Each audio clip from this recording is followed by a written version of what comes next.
Shabbat shalom, everyone. Shabbat shalom. Welcome, exactly.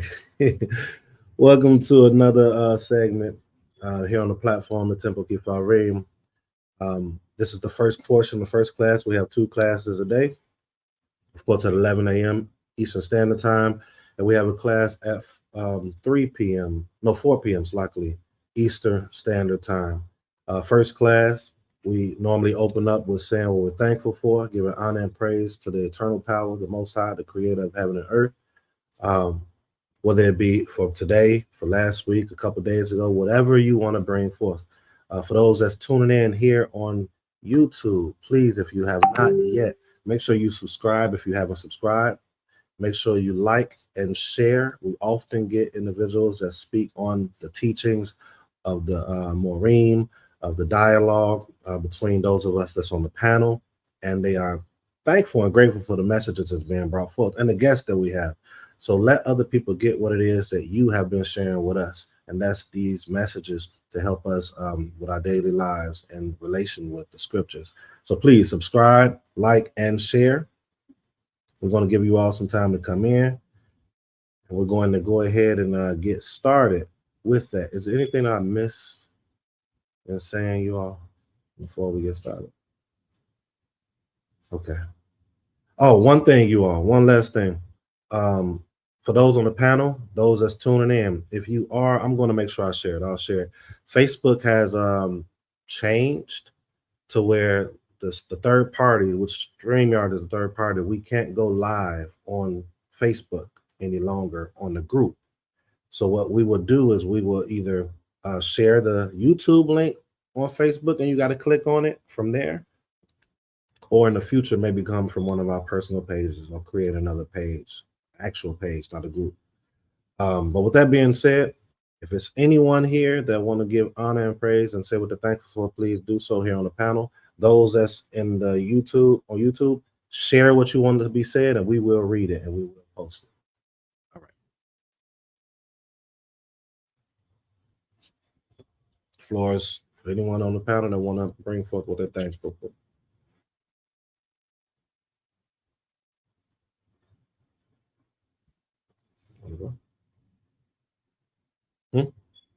Go ahead. Shabbat shalom, shalom. I want to give praise and honor and esteem to our Creator, the Creator of heaven and earth, and all things that exist. I'm definitely grateful for another Shabbat. I'm grateful for me and my Ish making it to South Carolina safely so I can see my family, see our family.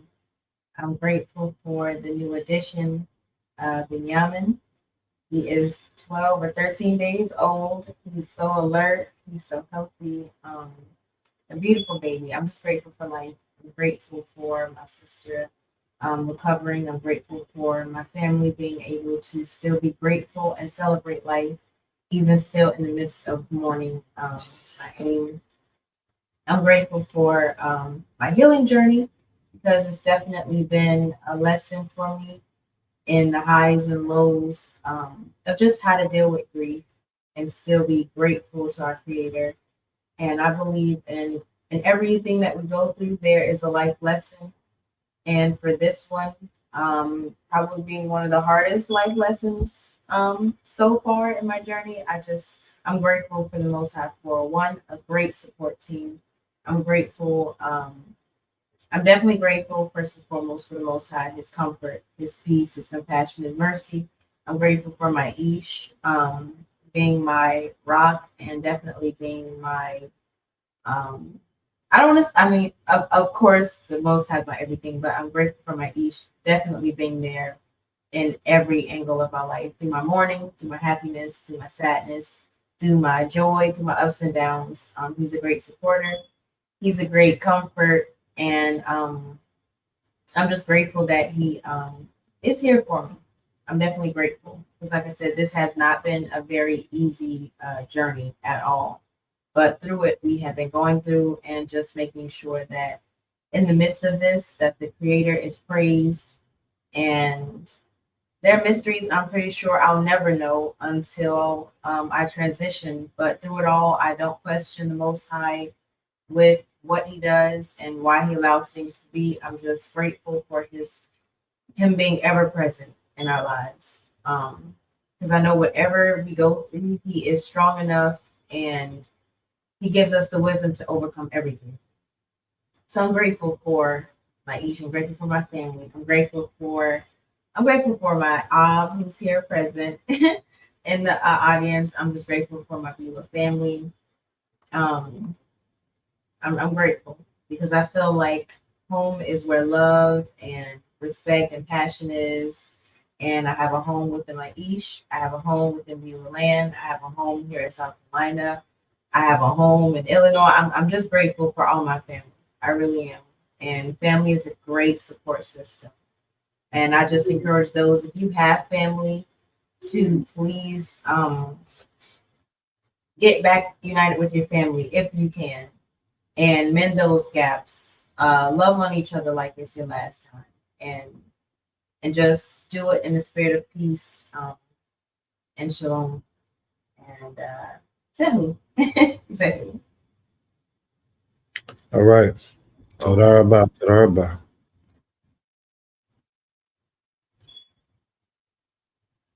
You want to say something, Prince? Shalom. Looks like he's frozen. All right. All right. We'll keep going till that gets rectified. For those that's tuning in, if you are haven't, please like, share, and subscribe. If you have anything you want to be shown, please say it. Give honor and praise to the Most High. This is the time. All right. Toda Rabah. Passing the mic to anyone else on the panel. Shabbat Shalom, Shabbat Shalom, Lekalam, Mishpachti. Toda Rabah for Toda to the Creator, first and foremost, for bringing us to another Shabbat day. It's been a busy week, and I'm thankful that we made it to a Shabbat day. I'm thankful to the Creator for my Ish and all of his provisions. And I'm thankful to the Creator for my Abba, who is doing well and traveling with his grandsons and teaching them the ropes of the things that he's been taught through his life. So I'm grateful for those moments for them. Definitely grateful for arriving here to Philadelphia safely. And like I said, it's been a busy week, just preparing for the birth of our son to come soon, any day now. And so it's been just great just being here and doing different things in that preparation process. So, and then just, all the different things, learning about one another. And I'm grateful for Imarofa, who's here, and being a spiritual mother. It's always important to have guidance from, I was telling her yesterday, from elders, and having an elder. And sometimes even when, like, amongst you, people look for you for wisdom, you're still searching, or you need someone to be able to look to for wisdom as well. And so for me, it's been a blessing to have her in my presence at this time, for me to be able to, talk with and gain even more humility through the process of what we're doing. So I'm very thankful for that, and thankful for my Beulah family, thankful for my children who are sticking together and taking care of one another while I am out of town. And as Nasika Muna said, family is something that is expressed through actions of love, through actions of kindness, through actions of peace, and through actions of strength. And with all of that, I have definitely found that in my Beulah family. And I'm thankful, that we are progressing in that manner, and Creator willing, will continue to progress in that manner. So Toda Rabah, and say who? May the Most High be praised. Toda Rabah. I was trying to speak earlier, but for some reason, my screen was frozen. Y'all, please forgive me. It wasn't nothing intentional. It just froze up on me. All right, let's move forward, please. And Shabbat Shalom, Chief. Shabbat Shalom. Welcome to see you here with us today. It's been a long awaiting opportunity. We're so blessed to have you in our midst today. May the Most High be praised. Toda Rabbah. Hallelujah. Toda Rabbah. Shalom, shalom, Adoni. All right, shalom, everyone. Those that's just tuning in right now, just coming in, please, if you haven't, please like the video. Make sure you subscribe. Make sure you share. If you have anything that you would like to say to give honor and praise to the Most High, say what you may be thankful for, please do it in the chat. We will read it. We will share it. All right. So we're going to go ahead, Chief Prince, if you have anything you want to say that you're thankful for or give honor and praise to the Most High, please do so, unless you wanted to wait before you present. But this is a time of us doing what we're thankful for as well. Okay, and Toda Rabbah for that opportunity, Adoni. I definitely want to give praise to the Almighty, the Most High, Yah, the friend of Abraham, the power of Yitzchak, and the majesty of Yaakov. I don't, not to downplay anybody else's, and I don't mean just on this panel, but just anybody that might be listening anywhere in the communities in Yisrael. Not to downplay anybody's thanks and praises, but I've been in a season for a while of giving praises to for the dark side of this walk, and that is the learning the harsh lessons that we get from Yah. And those harsh lessons are when he says, no, I will not give you what you're asking for. I will not. And you're going to have to learn why. Those lessons that I've learned, they've been hard, they've been difficult, they've been tumultuous, to the point where, you start having those Jeremiah 20 moments. You're like, I'm not going to speak in the name of Yah anymore. I'm done. But these are the very moments that we get an opportunity to see what we are in adversity. Because it's very easy to give praises and thanks when the road is very smooth and all things are panning out the way that you would prefer that they pan out. But when you are moving in a way that is not always pleasing to the Most High, and you begin to come before him and raise up your voice and raise your hands, to secure certain benefits or certain blessings and things of that nature, and he responds with a resounding no, you have to eat that, and you have to figure out why that's happening, because it's not happening for nothing. It's happening because there's some kind of a disconnect between you, your God, and your duty to that God. So in these times that I've been dealing with certain downsides of in my life, those are the questions I had to ask. Why is this happening? Why is Yah saying no when he has historically been saying yes to me in all matters in my life? Why is it a continuous no? And we know why. Because you're half-stepping. You're not doing that which he has instructed. You're not doing it on the level that he has told you that you are capable of doing it. And oftentimes we get lost in we get stuck in what I call the traffic jam of mediocrity, where we start doing things just good enough to get his praises, but not good enough to where we are supposed to be at. So we do, so we give the Most High the bare minimum, just enough to where we're not breaking the Torah, but not enough to where we are living it to its fullest. And there are, as Eddie Murphy would say, there's consequences and repercussions for that. So I give thanks and honor to Yah for giving that clarity, giving all of us that prophet Yonah moment where you attempt to flee from before Yah and flee from your responsibility, but you cannot escape. You will come back to this work. You will come back to his presence. So with that said, Todah Yah for all things. Todah. Appreciate that balance, bringing forth what it is, we have to do to kind of challenge ourselves and figure out the way to get back in the good graces of the Most High so that we can do what it is the Most High has instructed us to do, put on our shoulders to do for the people. So tell our about for that. For those that's tuning in, if you haven't yet, please like. I see about 10 more people have came in so far. Please, if you haven't yet, like, share, and subscribe. This is a time to give honor and praise and thanks to the Most High. If you have something you want to say, please say it, and we will share it. We will read it. We have Geber Autumn. She says, Toda Rabbah to our Most High Heavenly Father for all things and being in control. I am super grateful for my sister wife and midwife for being with me this week and holding it down in every way. They have been pouring into me with knowledge, wisdom, sisterhood, and have been having some awesome moments together. With this being my first home birth, I am feeling safe. All praises. All praise to the Most High.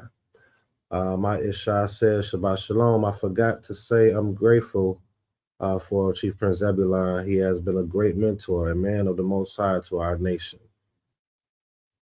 So we have, go ahead, Salakli, Chief Prince. It's like I just said, to Yah goes the glory. All praises. We have Miss Ray, Azariyahu, Shalom, Miss Ray. Shabbat Shalom, Mishpachah. I'm thankful for renewed health for my household and protection. Last week, I got into a terrible incident with my car. Todah to the Most High, only my car is the only thing not here. All praises. We are super glad to see that you're safe, healthy, and without harm. May the Most High continue to bless you and yours. You know, objects don't mean nothing. It's needed. We need objects to do certain things, but we need our life to do the ultimate thing. So with that, praise the Most High for keeping you safe, for you and your family, your newborn, things of that nature. May the Most High continue to bless and guard you. The Barrett Chaza. I am thankful for the Creator's love. I am thankful for my rewards, my punishments, and the Creator's guidance. That is amazing. A lot of people are not thankful for that punishments. The first thing they do is they complain about that punishments. That's not to say that's always wrong, because we see that within the scriptures, especially depending on that individual, how righteous they are, how close they are to the Most High, because the Most High gives a little leeway to those that are super close. Okay, I understand why you're upset, but watch your place. But I love the fact that she said, I'm grateful for my punishments, because punishments help us to realize, help us to shift in that direction, get right back on that path and away from those many paths. All praises to the Most High, Torah, for your thankful message. Then we have Aim Kater. Cecilia says, Shabbat Shalom, family. Aim Kater. I'm thankful to the Most High for his grace and favor. May he help me with discernment of how to use this wonderful gift so I too can extend this gift of grace to others. All praises. All praises. Torah Rabbi Aim Kater. Kabir Kaza again said, I'm thankful for the Most High's mercies, compassion, and ability to grow closer to him. All right. All right. Toda Rabbi. Again, those that's tuning in, we have a couple more people that came in. If you have not, please like, share, and subscribe. It's going to be a powerful message today. I am going to have the honor to introduce who we have today for us, and I'm excited to see what he's going to bring as well. So let me go into what I'm thankful for. I am thankful for another opportunity to gain peace. Peace in the midst of all the chaos that a lot of us go through. Just driving somewhere is chaos, depending on who you're driving next to. You all heard the saying, you gotta drive for yourself and then the other person. You know, anything can happen. I remember we was on the plane and I was sitting on the plane and I was like, we have issues with each other. I may have said this already, I don't know. We have issues with each other in this walk, and even just so-called Black people in general. We don't trust each other. We don't even give the opportunity to trust each other, even if nothing was done to not have that trust. But yet we get on the airplane with a random guy that has our lives in that person's hands. You don't know if he done snorted something. This is not to deter you all from flying, but I'm just saying that it should bring perspective. Like we give that amount of trust to someone else. We give that amount of trust when we go over bridges to people that create, we should have a little more patience with one another. So I thank the Most High for peace and strengthening patience. It's always a struggle each and every day, but we want to get better at it. So I just thank the Most High for letting me realize that and pushing me to want to correct it or get better at it. And I thank the Most High for my Isha. She's been here. I'll just say that. I thank the Most High for her. And of course, first and foremost, after the Most High, I want to put my parents in there. If it wasn't for them, I wouldn't be here. I wouldn't be able to be talking to you all. I wouldn't be able to be here for my Isha, be here for Beulah. I wouldn't be able to do any of these things. So give credit to my aim and my op and just my community that I'm a part of, Beulah. It's tough because a lot of us from Beulah have came out of communities that would have caused most of us to give up.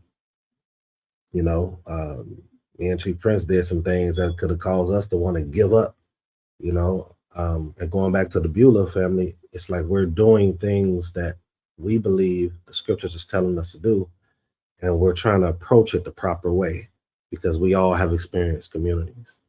And we're going to get people that come on the communities that may not have even experienced what we have, and our job is to do what my Chief Elder Morris Shalem would say, to shorten your learning curve.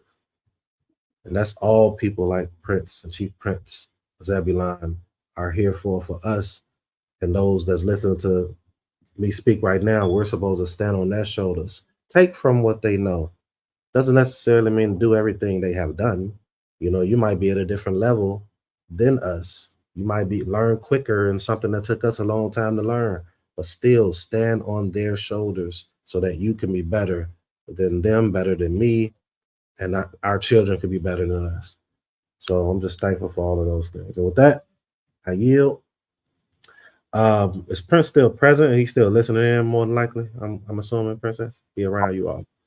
I'm actually downstairs, so I'm not. Oh, If he is listening and trying to get his computer together, but it was something I did want to. It was two things you mentioned, and one is watching out for others who don't watch out for you, and I wanted to just it made me think about, and Emma's here, my sister wife. We were all in the car driving from a long day of just running errands a couple of days ago. And literally, we were like a good 3 minutes from our house. So as I'm driving, I'm getting into the turning lane, but I'm always looking.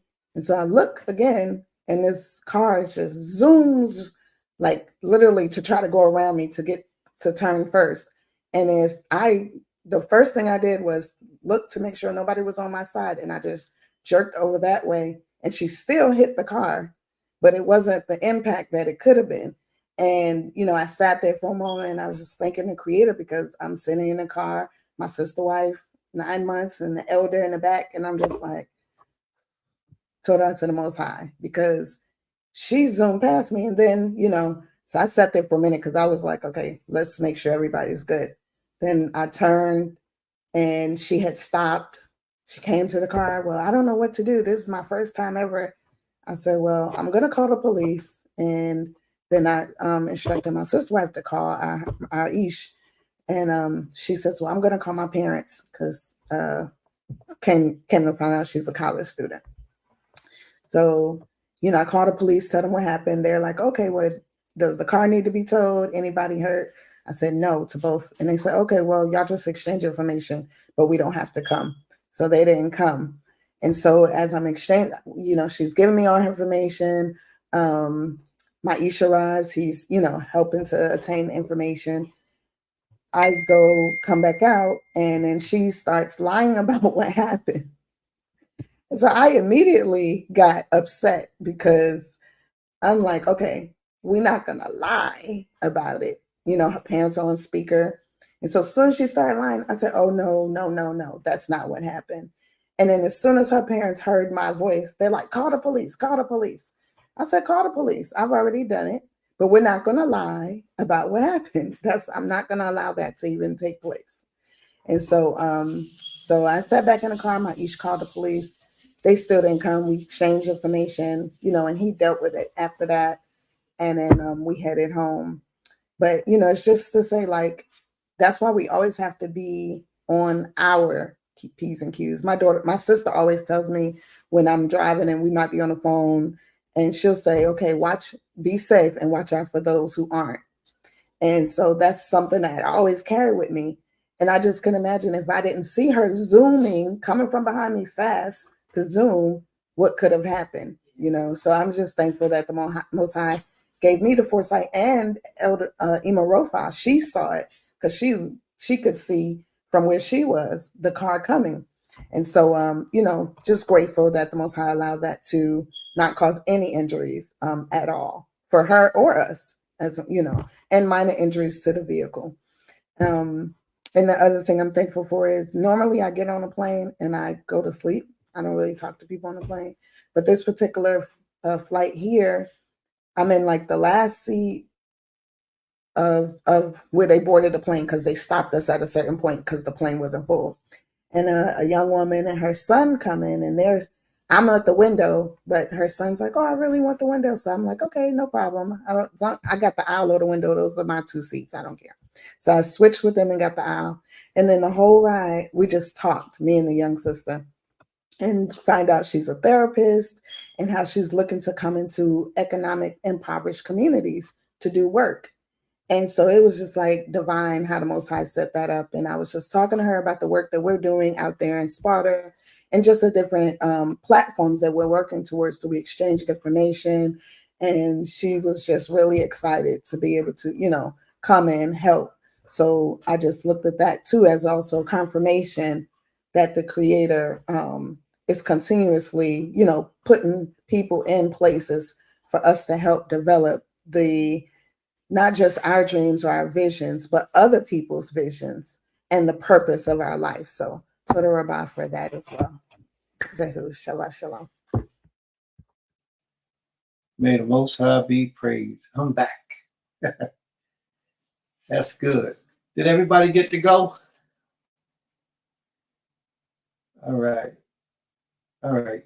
So I'd like to thank the Most High for all of you as well. Of course, you all know that already. I thank the Most High for peace, for security, for safety, for provisions, for the ability to help others in their time of need. That's my thing right there. That's what brings me joy. That's what brings me happiness, to be able to help others who are in need. But something happened this week that I just want to share with the family, and it kind of like put me on alert. A sister, she frequently, almost every day, she sends me a text message with little flowers and all that type of stuff. So I was in my truck one day, just the other day, and she sent me a text message to my phone. But I was driving, so I couldn't answer the text. So my truck, if you push the button, it'll read your text to you. But what she sent me was a picture. It was a picture of a bird flying and some words on the picture. The truck read to me what was described on the picture. I couldn't believe it. The truck, normally it used to say, someone sent you a photograph, and that'd be the end of it. But this time, the truck said, the photograph contains a picture of a bird flying, and then it read the words underneath of the bird. Blew my mind. But that put me on high alert. The other day, I heard something about AI, artificial intelligence. Something about AI has been released now to roam in our everyday activities. I went to the bank the other day, last week. I went to the bank to open up an account.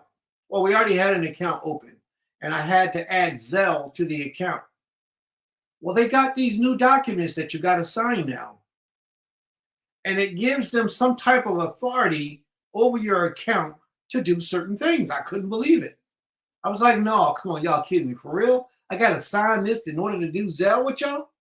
Now, if you got a previous Zelle account, it might not affect you. But with this new account, they wanted me to give over the rights to all these different things. And I think that's them setting us up for AI intelligence to take over. See, they're all a part of this big thing here. But when that read the picture to me, it put me on high alert. This thing is much more real than we think.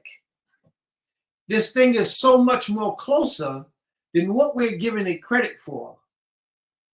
We got to really buckle down, y'all. I'm explaining this to you because your safety, your life, everything pertaining to your future is at stake right now. And y'all, most of us, not all of us, but most of us are asleep because they give us things like basketball, football, movies, televisions. They give us things to pacify our minds and our thought patterns. So we become asleep and dormant in this situation. And in reality, they get ready to do something real strong and powerful to us. And if we're not united, if our minds are not on one accord, and we're not physically moving together, many of us are going to fall off. Many of us will just be never heard from again, not in this existence. And people be wondering yet several years later, what happened to you? Well, when they dropped that bomb or they did what they did, you were one of the victims. We got to stop and get out of this imaginary world that we've been in for so long, thinking that this is a land of comfortability, because it's not. We got to get on alert. We got to get prepared because they're coming. And like I said last week, it's happening a lot sooner and faster than what you think. So you think you got time. Keep thinking you got time. All of y'all who living in these cities, struggling to get these properties in these cities just to dwell in, that's not the proper way we should be doing things. What we should be doing is planting food, building houses, living in a community of people, like-minded people, so we can build that spiritual energy where the Most High will protect and provide for us as a community. We need to do this. We need to have communities all around in different areas until the Creator take us home, until He show us it's time for us to go home. So I'm grateful and thankful for the Most High to give me that little bit of understanding to allow me to see that and then not slip past my mind what actually took place. Because AI is really, really something really powerful that we don't even understand. We got it watered down right now. We got a little glimpse of what we think it is. But it's a whole lot deeper than what you think. And it goes a whole lot further. We got to get ourselves in proper alignment with the Creator's will for His protection to be upon us. And we have to stay in that position. We have to stay there. So may the Most High be praised. And I pray that you all, you get something out of today's lesson that you can take with you that will transform your life for the future into a better, positive individual servant of the Almighty. So may the Most High be praised, and we're going to open the platform. We're going to ask Nasik to introduce Chief Prince Zebulon as he comes in to speak and give his presentation. Unless anyone else have anything else that they would like to say prior to bringing up the speaker of the day.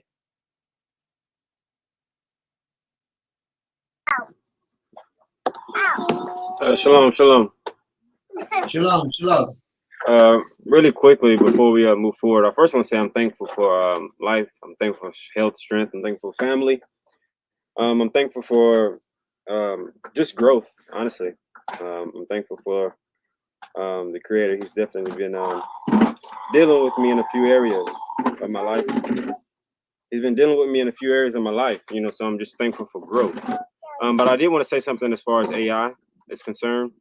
When what is his name? Elon Musk.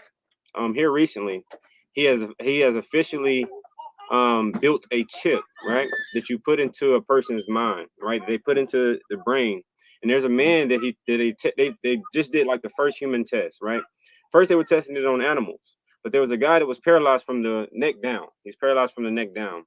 And this chip that Elon Musk created, he put it in the side of his head, and he was able to control his computer, play games, control everything that he was doing just from his mind alone. So he's paralyzed from the neck down, but he's able to control his TV. He's able to control everything in his house just from his mind alone, based off of this chip or this artificial intelligence, this AI chip that was created. So, I'm just saying that to say that we are a lot closer than what we think that we are. And it is very important to start getting back to the ways of nature, the more natural things, the things the creator have given us, because the time is winding up. But I just want to say that because you said AI, so it made me think about that. But that was your recent. We can, you can look into it. It was like maybe like a week, 2 weeks ago. And they're getting ready to roll out a few things that are going to be that we've never seen before. Put it to you like that. But that's all. May the Most High be praised. Total Rabbah. I didn't hear that story yet, but I think it's worth investigating. Facebook just dropped everybody off of Facebook. I don't know why, but Facebook just dropped everybody. You have to go out and come back in, but nothing is showing on Facebook. So Facebook must be at competition with StreamYard for some reason. I don't know why, but I thought they were two competitors. All right. Nasik, you have the platform. All right. Before I introduce, I'm going to read a couple comments. We have Gabriel Yasmin, Shabbat Shalom, and all praises to the Most High for another Yom of life, health, and strength. That is day for those that don't know what Yom is. Todah Yah Most High for a heart's desire to live for Him. And then we have Ab, Metathias, which is my father and the Most High. I thank the Most High for his, and of course, I'm on his biological father. Most High for Shabbat, love, forgiveness, provision, my mishpacha. Also for the leadership of Beulah, Todah Rabbah for all do, and for being the people, all of you, and for being the people you are. I love you always. All right. May the Most High be praised. Todah Rabbah. And Todah Rabbah, sis. Yasmin, Sister Yasmin, we heard you as well. Todah Rabbah. All right, you all. Without further ado, I will introduce Chief Prince Zebulon, a mentor of mine, a teacher of mine, a chaber of mine. This is the one when I open up, I'm always giving honor to him, Chief Emor Shalim. These are the ones that I started off with, who I've met in the early part of my walk. This is a historian of historians in our time today. He has written over 15 books. Just released one that I think that everyone needs to read. We were speaking up about our Mount Rushmore, and then Prince brought out we should talk about the Mount Rushmores of here as well, United States. And some people that was dialoguing with us was saying things like, they're not really too familiar with it. If you want to be familiar, his latest book is the book to get. It has many of, if not close to 90% of those individuals who started us off here in United States, as far as Israelites is concerned. Without further ado, Chief Prince Zebulon is going to bring to us a powerful, informational, historical lesson, I'm sure. And I want to go ahead and present him. You have the floor, Chief Prince. Hallelujah. Shalom, shalom, family. Shabbat shalom to everyone here, everyone listening, and everyone who will eventually listen. First and foremost, of course, giving praises and honor to Yod-Heh-Wahe, the friend of Abraham, the power of Yitzchak, and the majesty of Yaakov. Giving salutations and honor to all the families, camps, and congregations in Yisrael. At least those who are out doing the work, and on whatever level that work is. We give thanks for that, because it is not easy to awaken the people of Israel in this land. It is not an easy thing. It's it's a difficult task. And so we give honor and praises to all of those who are putting themselves on the front line daily for that. Also, and probably even more so, giving gratitude and honor to the great elders who came before us, because these are the individuals who spent their entire lives digging up the wells of truth that we are casually drinking from today. These elders, these men and women of yesteryear, should always be in our meditations and prayer and thanks that we have been found worthy by Yah to even have these individuals sent to us, and are still sending those individuals to us even in this day and time that we're in now. I wanted to go into a conversation. It was more of a conversation. It started as a conversation yesterday with my good brother Shema. We were having a random conversation about the Mount Rushmore in Yisrael, and that topic always sparks an intrigue with me, because one thing that we as a people do, we love to have our GOAT conversations. We love to have our Mount Rushmore conversations, whether we're talking about sports, whether we're talking about music, whatever have you. We love setting up these lists of people who we feel are the top of the food chain when it comes to their respective areas. And what I wanted to do was bring out an individual from the scriptural time that very few people really tap into.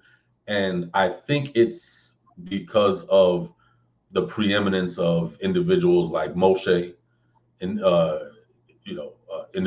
prophets like Yeshayahu, Isaiah, Yirmiyahu, Jeremiah, and of course the patriarchs Abraham, Yitzchak, and Yaakov. So these are the usual suspects when we in Yisrael when we start talking about the goats.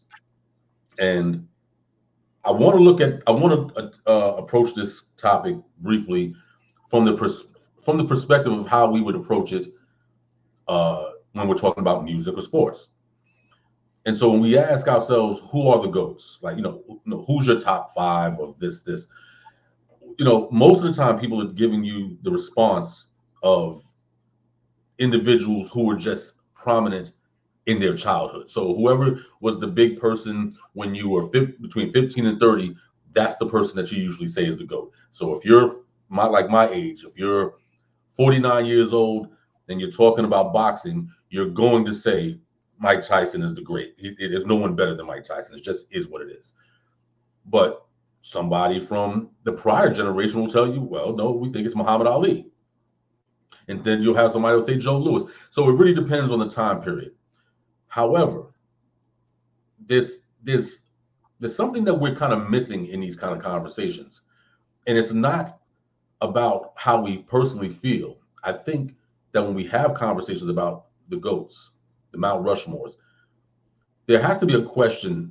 We have to ask ourselves and ask the people a question. And that question is, when we talk about the GOATs, who did something or brought something forth that had not been done before? Because it's easy to replicate greatness. It's easy for a Michael Jordan to be the greatest when there was a Dr. J before him. It's easy for a Kobe to be the greatest when there was a Jordan before him, and so on and so forth. But when we start talking about people who were complete innovators, where they introduced something or did something that was so monumental that everything before it and everything after it hinges upon it, this is when your GOAT conversations become much more clear. This is when your Mount Rushmore conversations become much more lucid.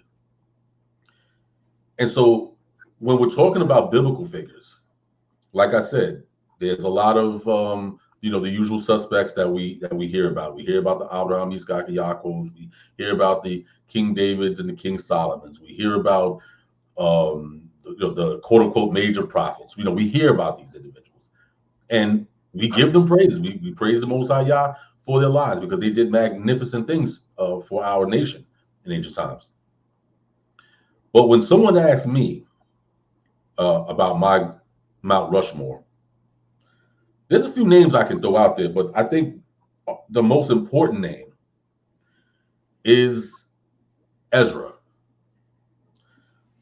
Ezra is overlooked oftentimes because because of, in my opinion, I believe it's where he's placed in the Christian canon of Scripture. When you open up a Bible, I mean, he's placed in a very awkward area. I mean, anytime you place anybody next to the book of Proverbs and Psalms, they're going to be marginalized because most people, 90% of the people who read the Bible, they go to Proverbs and Psalms mainly, and maybe to the other part of the Bible that we're not going to bring up, but that other portion.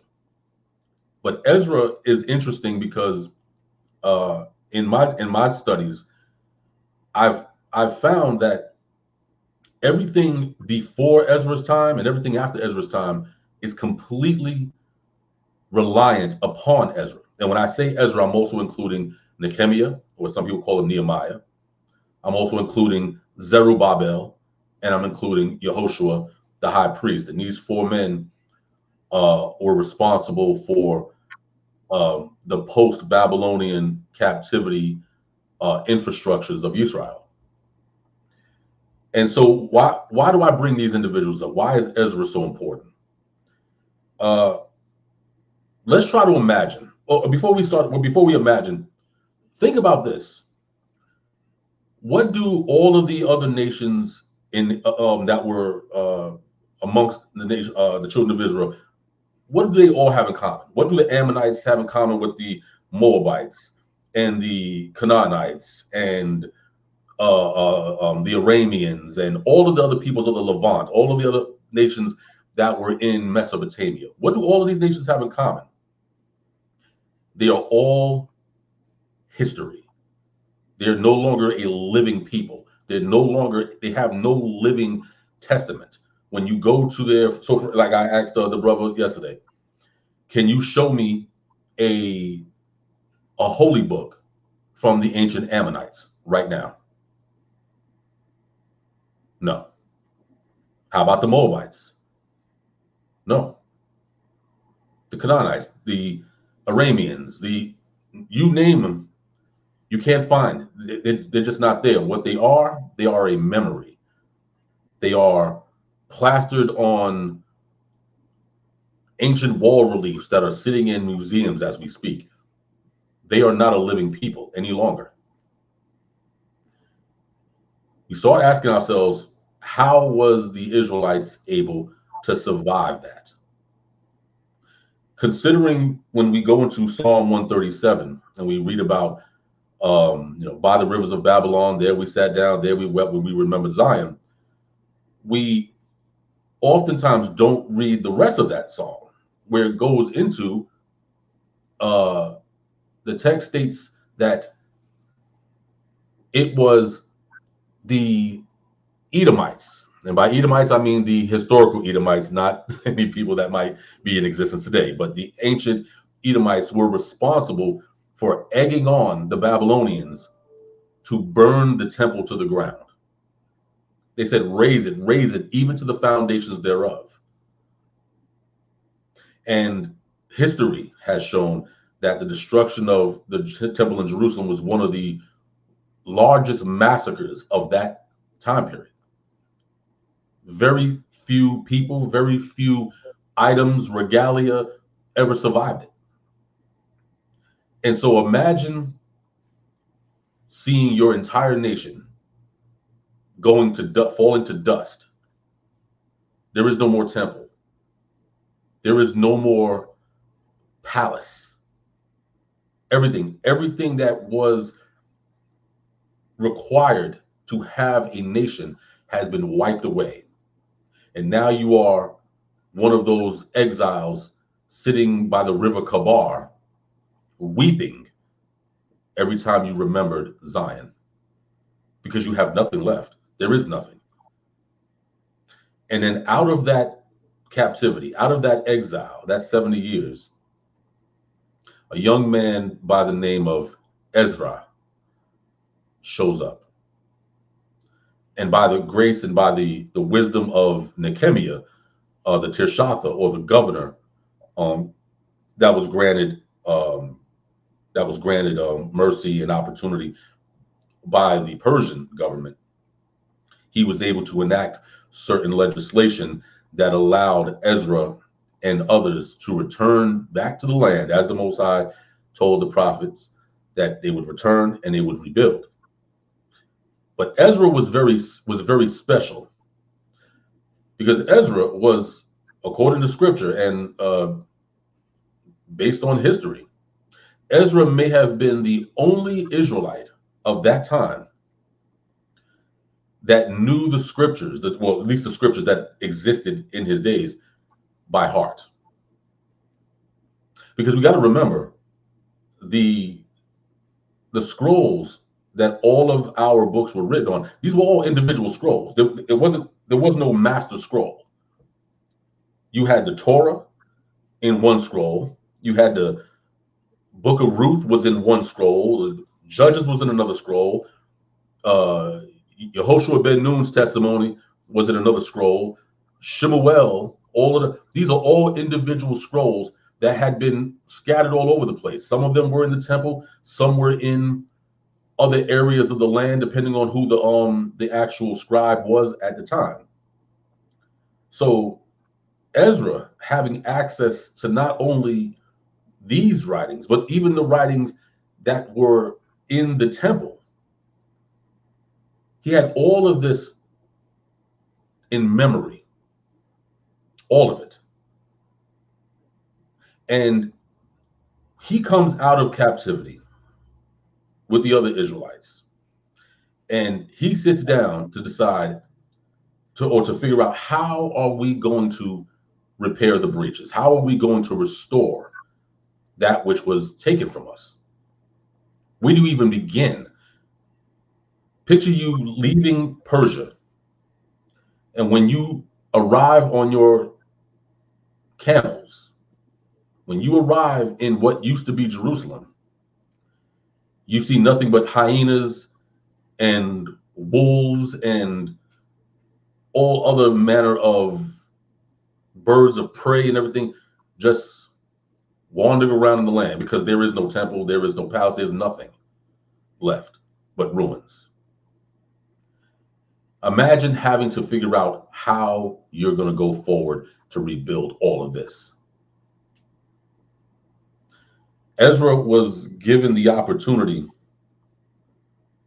to literally recreate history, because at that point, any surviving books, any surviving manuscripts that would have been in the temple have been burned with the temple itself. This is the reason why when you go into scriptures, we read about books that no longer exist. We read about the book of wars of Yah. What book is that? Where does that book? You understand? You start thinking, what could have been in that book? The book of the prophet Edo. Where is this book at? Well, we know where these books were at. They were burned to a crisp.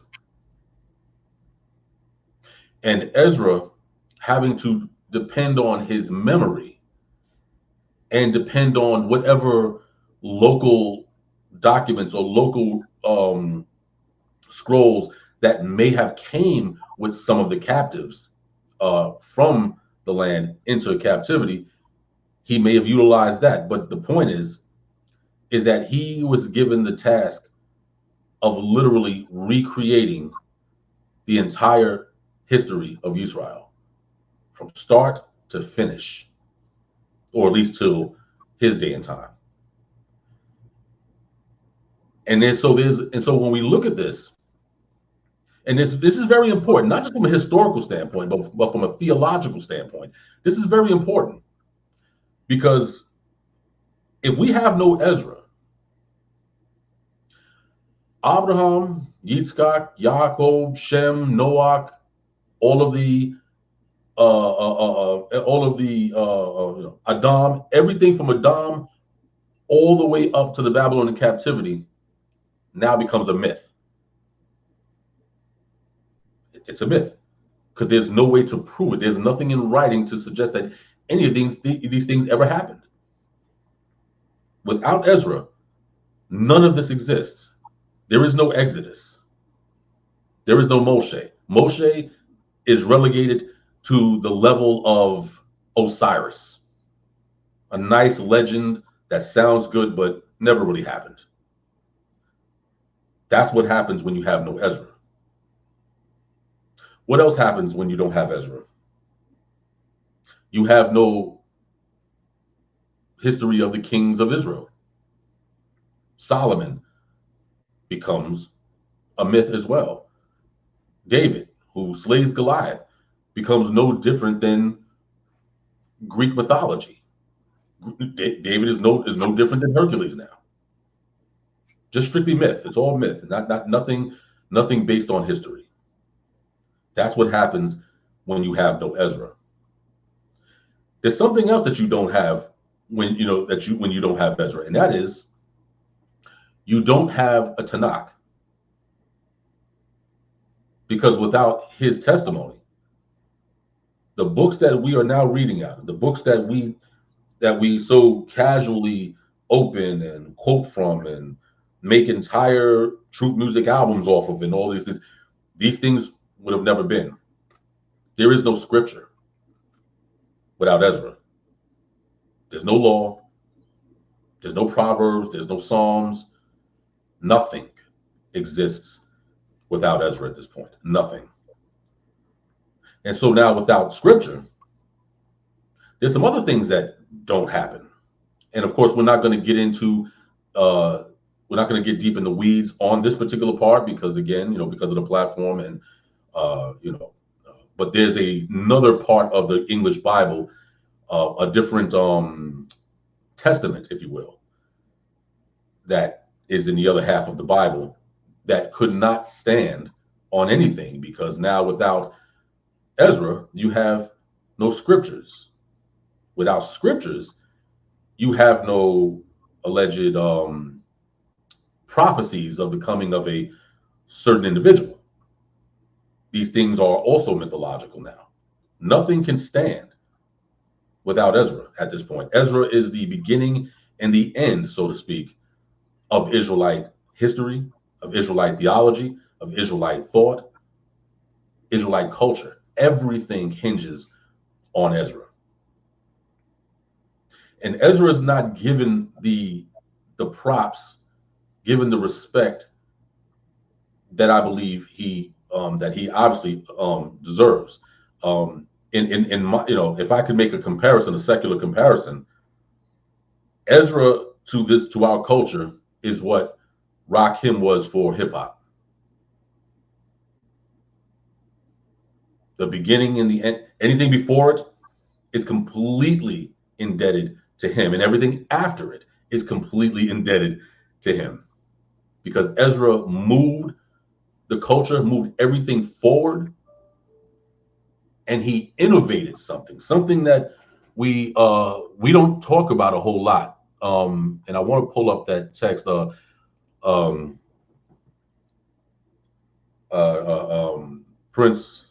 Prince Shema, if you will, this I believe it's in the portion of Ezra and or Nehemiah where they began to read the Torah to the people. Nehemiah 8. I believe it is Nehemiah 8. Let me find it. When it talks about the law of Moses, then it went to say the law of the Most High.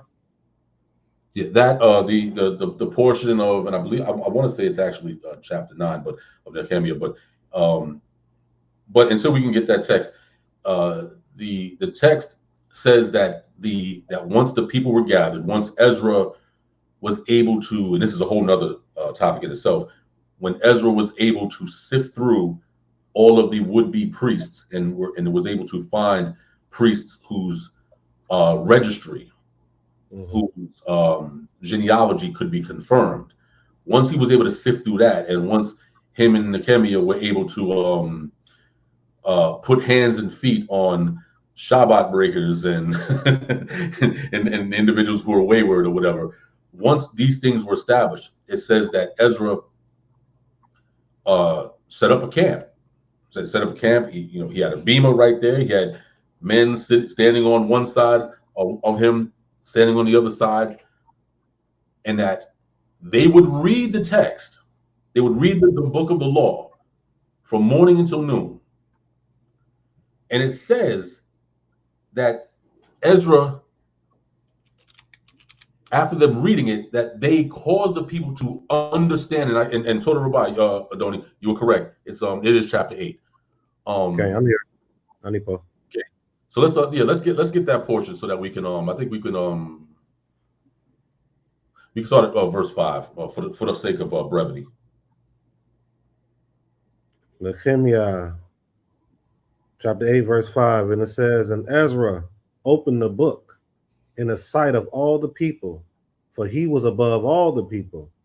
And as he opened it, all the people stood. And Ezra blessed the Most High, the great power, and all the people answered, Amen, Amen, lifting up their hands.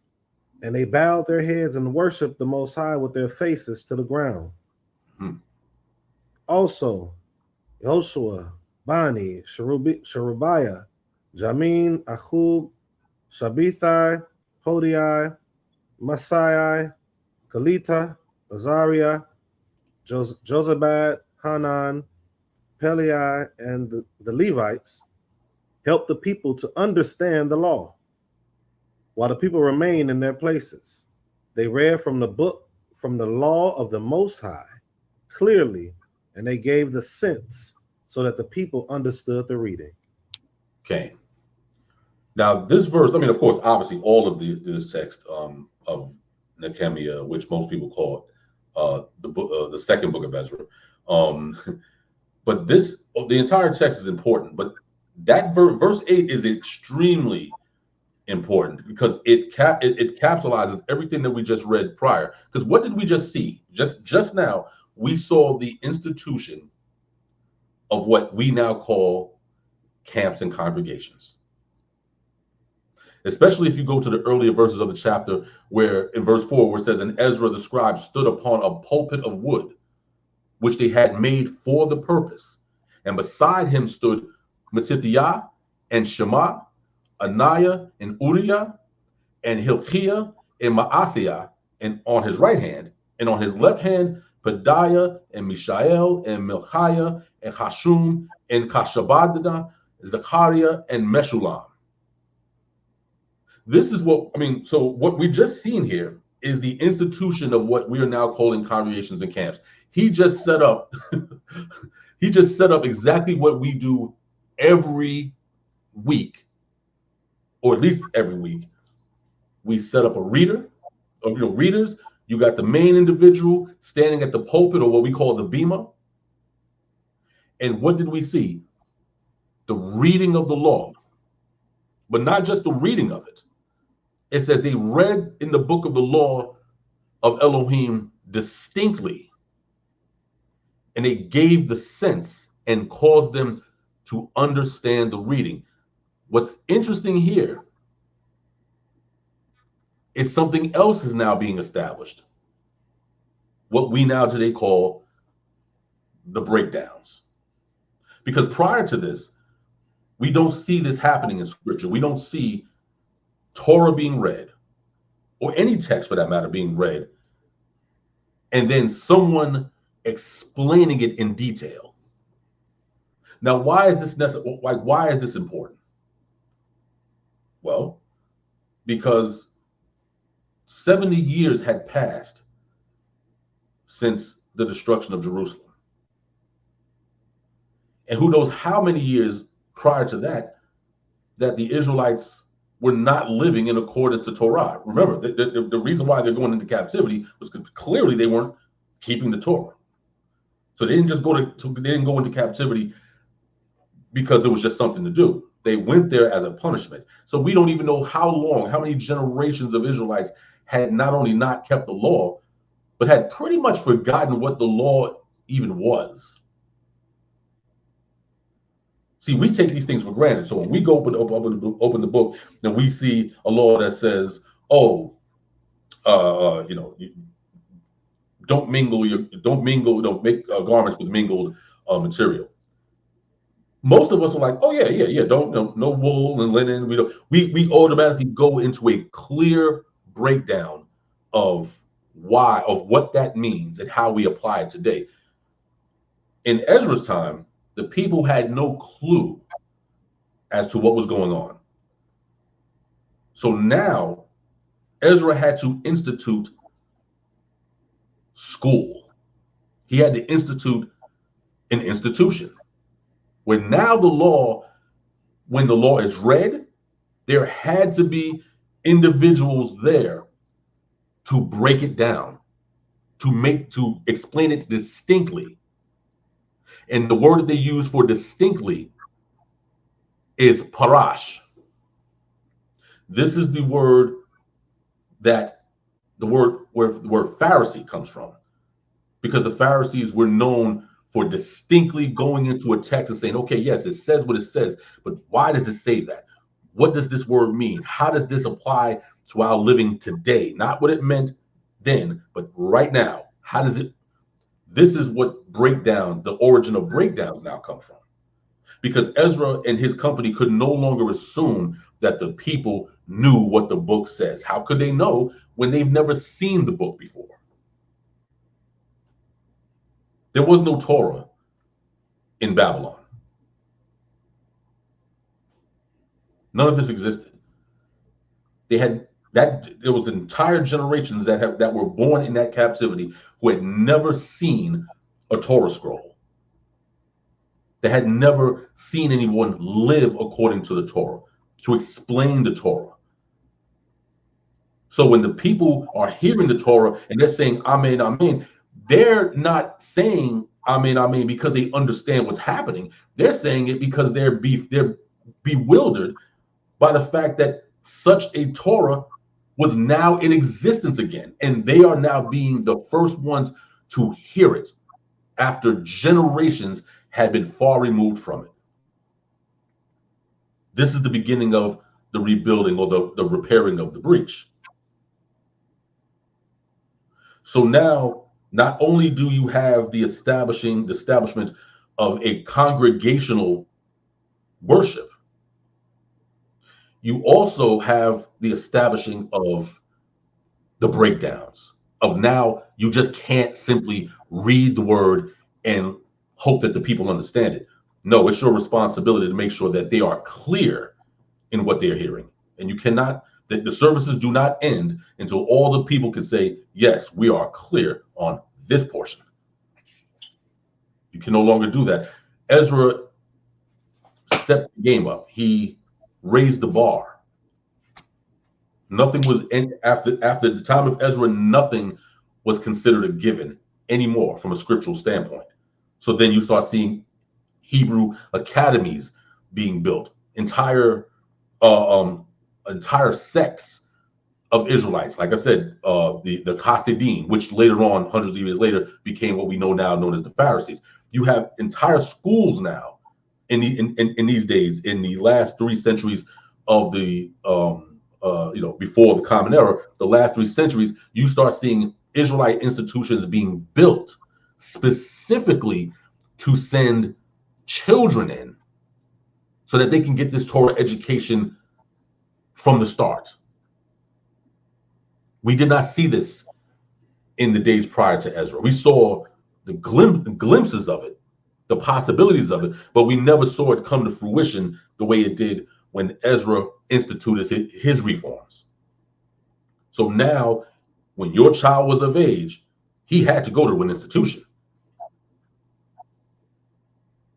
He had to go to an institution because you're going to, as they say in hip hop, you're going to get this work.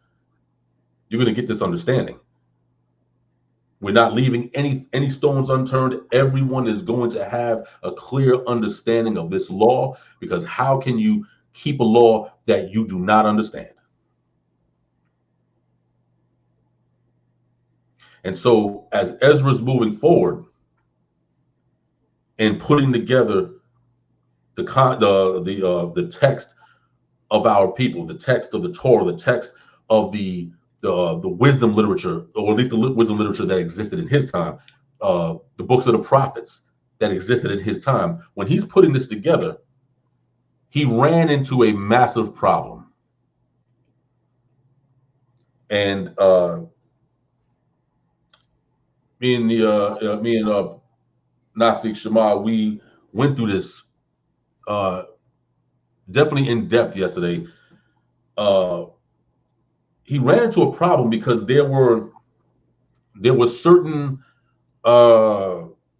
texts that were being recited, that would be read, and the people were looking at Ezra and them as if like, okay, what the are they talking about? We don't understand what this means at all. We're not getting it. Many times this happened in scripture, during the readings, where Ezra's like, okay, the people are like, oh, we don't know, what is that? Or what is this? We don't get that. Ezra began to understand that this is a problem, because not only were the people ignorant of the law, they were ignorant of the culture in Yisrael, the culture prior to the Babylonian captivity, because by this point, they are thoroughly Babylonianized, thoroughly. So they don't understand Israelite culture. They don't understand, what we call nowadays the science of anachronisms. Certain things, certain events that would be explained in the scripture were complete mysteries to the people of Ezra's time, because there was no cultural connection. There was a disconnect culturally. Here's an example of that. It's for me, it's one of the most popular examples among scholars, and and I don't know how. I don't know if Israelites, how many Israelites are actually aware of this. I'm sure many are, but for those who are not, real quick, let's go to Genesis 25, Bereshit chapter 25, and no, this is not to prove that Esau is the white man.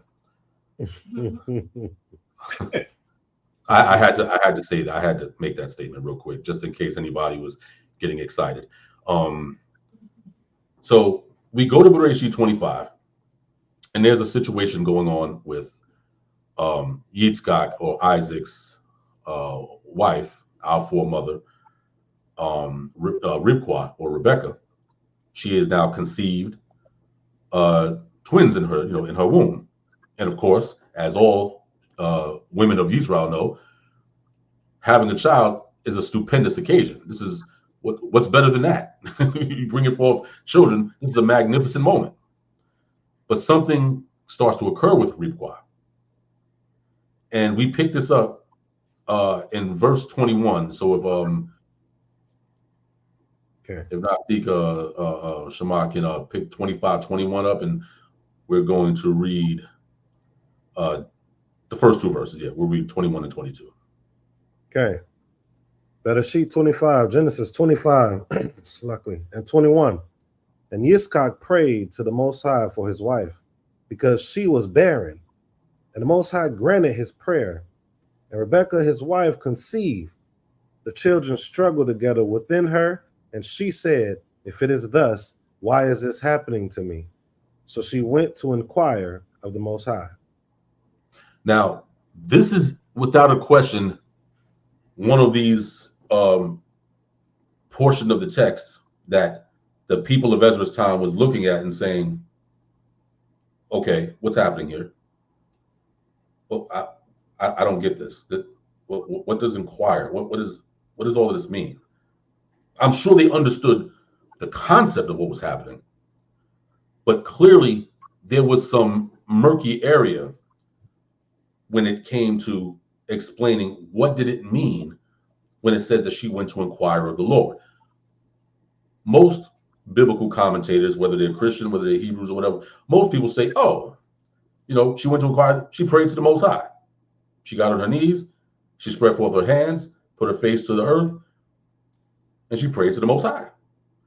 And 99% of us will be like, cool, no doubt. Nothing else to see here. Let's move forward. However, this is not what happened during the time of Ezra. The people of Ezra were not satisfied with that understanding, apparently. They wanted something more, because that explanation would not have, it just didn't fly for them. So we're going to go to, just to get some understanding of how Ezra was moving, we're going to go to the book of 1 Shemuel, chapter 9. And this chapter, what's interesting is that this chapter is talking about the rise of the great but underachieving and underappreciated king Shaul. So this is talking about his rise, how the man of Benjamin, who was the son of Kish, and his rise, and of course his connections to the prophet Shemuel, going to the man of Elohim to figure out how they needed to move forward.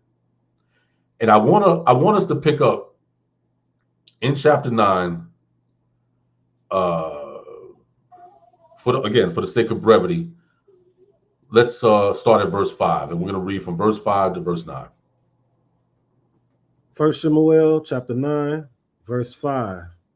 When they came to the land of Zuph, Shaul said to his servant, who was with him, come, let us go back, lest my father cease to care about the donkeys and become anxious about us. But he said to him, behold, there is a man of the Most High in this city, and he is a man who is held in honor.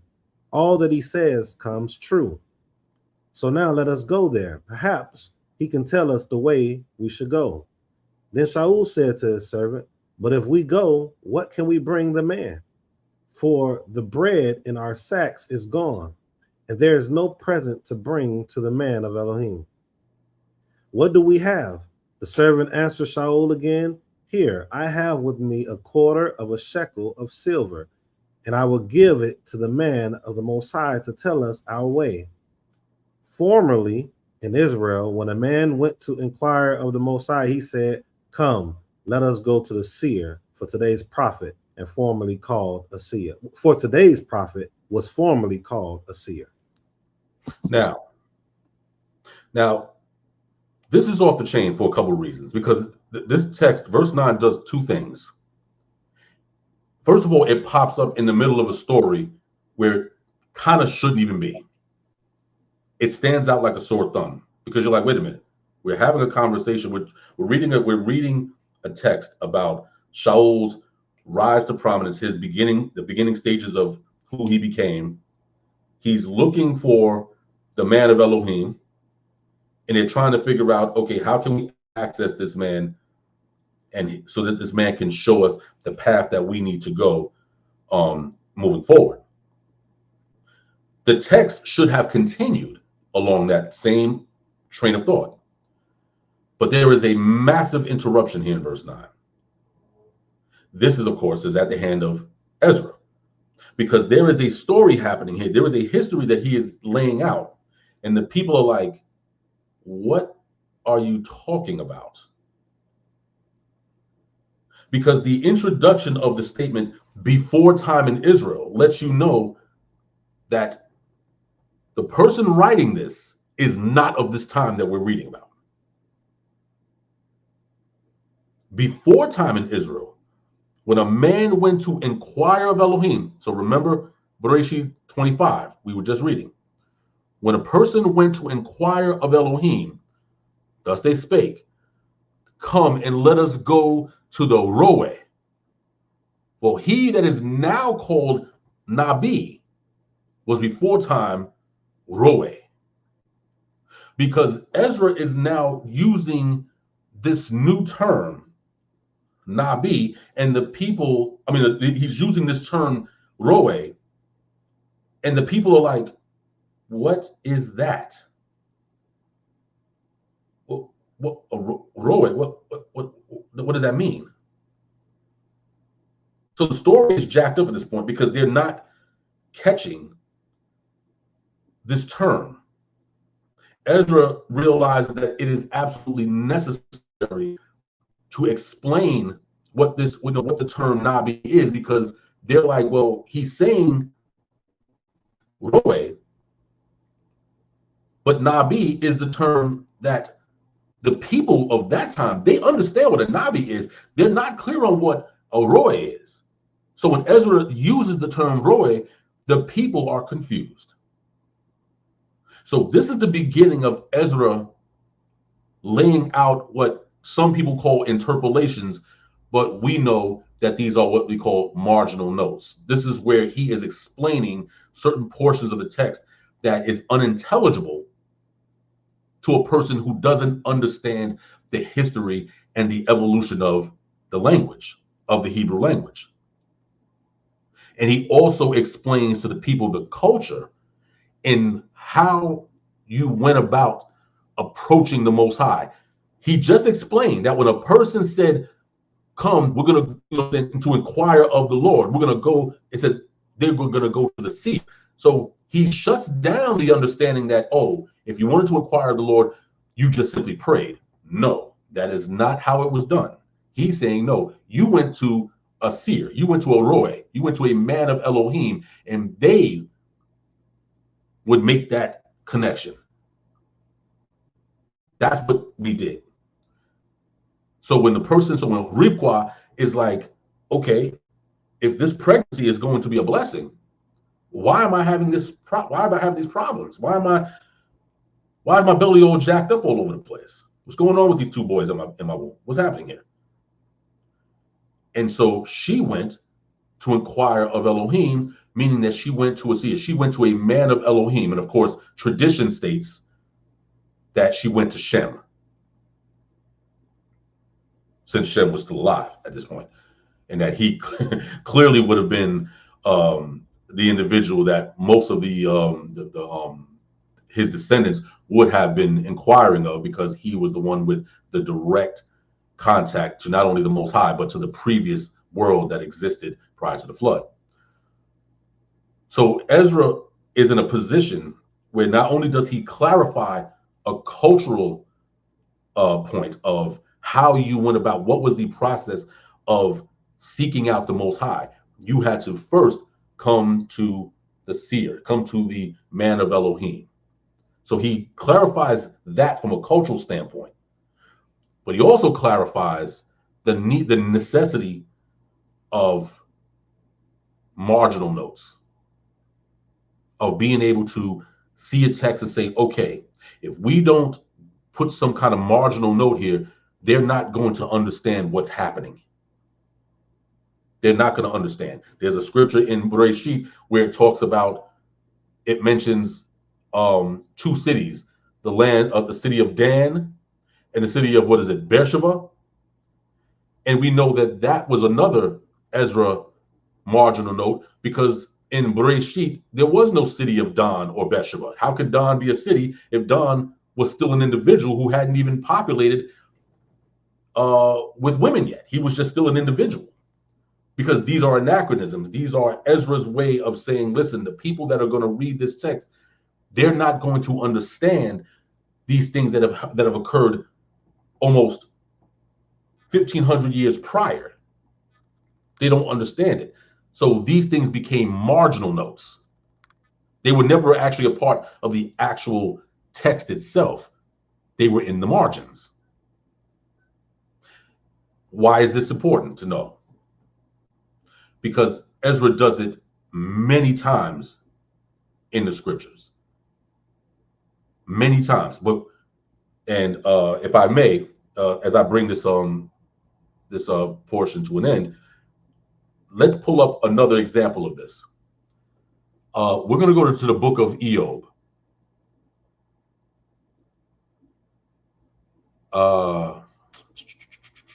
We're going to go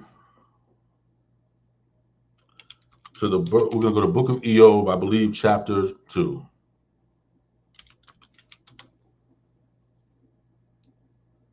Yep. We're going to go to book of Eob, and we know this story. We know at this point, Eob is jacked up. He has now received his portion of some portion of leprosy, and he's scraping himself on the ground, and he's tossed up. So let's pick up on this very key verse. It's a very popular verse, but a very misunderstood verse, and this is verse 9. Eob, you said chapter 2, right? Okay. Eob chapter 2, or Job chapter 2, verse 9. Then his wife said to him, "Do you still hold fast your integrity? Curse the Most High and die." Now, normally we would look at that and say, well, yeah, what's the problem? It's clear as day. She's basically telling them, listen, yeah, you're real high on your integrity, but you're over here on the ground looking jacked up. You still think you're a servant of Elohim? Curse him and die. Let's just get it over with. Now, that's not the problem. The problem is, what does it say in the Ibrit? And if we can get the Prince once again to catch the Ibrit on this text. I don't know if you have a Hebrew text in front of you, Donnie. Okay, I'm getting it right now. So likely Job 2, verse 9. And it says, "V'tomer lo ishto odecha mechazik betumatecha barek Elohim wamut." What does the terms Barek Elohim Wamuth mean? Or specifically, what does Barek mean? Barek should mean it's a version from blessing, like Baruch, Barek. Indeed. Yeah. Do we see the problem here? Okay. The English says, curse Elohim and die. The Hebrew text says, bless Elohim and die. Now, curse and bless can't be the same word, regardless of what Christian scholars have suggested. You cannot confuse a curse with a blessing. It's not the same word in Hebrew. It just isn't. And the reason why we know this is, once again, Torah Yah for the life of Ezra, was that starting with him, the scribes, when they got to this portion of Eob, they refused to actually write curse Elohim and die in Hebrew. They said, no, I'm not writing that. And so what they did was, in the earliest traditions of the Masoretic text, this verse, this portion where it says Barek, they put it as a marginal note. They put Barek in there, but in the marginal note, they said, okay, but it means curse Elohim and die, because they didn't want to put it in the text where it's basically saying curse Elohim, which in their days was blasphemy to even utter it, even if they did not say it, or even if they did not believe that. They can still consider it blasphemy, and they didn't want no parts of that. They were like, no, we're not touching it. So they put the little marginal note, said, yeah, curse Elohim, because they weren't going to put it in the actual text itself. This was a marginal note. Now, of course, centuries later, Christian scribes, they saw the note and said, yeah, we'll just put the note in the text. This is the reason why the Hebrew text says one thing and the English text says another. This is important, not for the obvious reasons, but this is important because Ezra, being the ready scribe that Scripture says he is and that he was, he saw that there were a lot of issues in reconstructing a potentially lost legacy. He realized that there were books that were never going to be recovered, ever. They were gone. They were gone from until eternity. They're gone. Those books will never be recovered. He realized that there were entire lineages of priests that could no longer be verified and therefore could not serve in the temple, in the renewed temple. He realized that the culture of Israel had been practically lost. Many elements of the culture could no longer be explained thoroughly. And then so Ezra had to fill in the blanks. He had to figure out, how do we connect these dots? Because this is a mess. This is a mess. We're jacked up. This is why so many of our elders in Babylon, why you have Psalm 137 written, which again, tradition says that Ezekiel or Hezekiah wrote Psalm 137, because it's happening by the river Kabar in Babylon. Some people say it was Prophet Hedeqyah who wrote it. Some people say it was Ezra. Whoever wrote it, they realized the gravity of the circumstances. They realized that what we once had, as far as a kingdom was concerned, a culture, a way of life, a theological platform, existed no more. It was gone. We were about to become the next Ammonites, the next Moabites. All these people that we just see in museums and we read about in Encyclopedia Britannicas and on Wikipedia and stuff, and you're like, oh wow, yeah, those ancient people, they're interesting, but you can't tell anybody anything else about them because they just simply don't exist anymore. We were about to become that people, like how you remember how back in the days you used to pour out liquor for your dead homies. We were about to become the dead homies. But Ezra stepped in and did a work for our nation, a work that, in my opinion, is about equal to what Moshe did in his time. He took a nation that was not a nation, that had nothing. They were coming out of captivity, and through the power, the authority of the Most High Yah, was able to construct, with his men and his women, his brother and sister, were able to construct the nation of Yisrael from scratch, from nothing, from dwelling in booths to dwelling in Sukkot in the wilderness, to now having magnificent temples that made even the Queen of Sheba come and take notice and want to check out. But all of this is now gone during the time of Ezra. And so we are now back in the very beginning, coming out of captivity, going into the wilderness. This time, not the wilderness of Sinai, but now we're in the wilderness of Jerusalem, because now it has been laid waste. It is nothing but waste. Jackals and hyenas are running back and forth. Buzzards, vultures, and other birds of prey are running amok. And we have people in the north that are trying to block the rebuilding of this. And all of this, Ezra is sitting and standing amongst with Nehemiah, and then later Zerubbabel and Yehoshua, the high priest.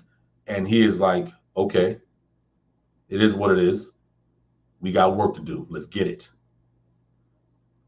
And Ezra, ironically enough, this was possibly going to be the original title of this short lecture, and that is The Four Israelites Who Saved Us All. Without these men, and specifically Ezra, we would not be having this conversation. We would not be talking about the Most High, the living power, Yod-Heh-Wah-Heh. We would be speaking of the Most High as a relic on a wall. It would be like talking about Baal or Ashur or Ashtoreth and all of these other deities that now only exist on walls in old paintings and old museums and stelae and things of that nature. That's what our power would have been relegated to. But instead, the Most High Yah continues to be here. The children of Israel continue to be here. The scriptures the history, the culture, all these things continue to be here. And Ezra is the reason for that. Of course, with his consortium of elders and wise men, but he recreated the children of Israel. He gave us back our history. He gave us back our culture. He gave us back a language, and even a more extensive language. And he gave us hermeneutics. He gave us the science of how to break down scripture. And he gave us the way of correcting and saying, okay, we have to fill in these gaps. There is textual ellipsis going on in the text, and we have to be able to be wise enough in the rest of the text in order to go back, get the understanding from these other portions of the text, so that this portion over here will now continue to make sense. So when we talk about goat conversations and Mount Rushmore of Yisrael, at least the ancient Israelites. I mean, modern day, it's a different story now. But if we're talking about the ancient Israelites, I don't particularly care which, what your list looks like. You can, if you want to put Moshe up there, no doubt, absolutely. He was a special kind of man before Elohim. If you want to put Shlomo up there, cool, no doubt. I mean, can't really argue with him. The man's wisdom was impeccable. There's a lot of people that we can throw up there. But Ezra has to go up there before anybody, because without Ezra, we don't exist. After him and before him, Moshe becomes a myth. The Exodus becomes a myth. Abraham, Yitzhak, and Yaakov, all of this becomes a myth, because there will be nothing in writing to verify the existence of it. Ezra and his men and women saved us all. And with that, I acquiesce to everybody. Hallelujah. Todah Yah.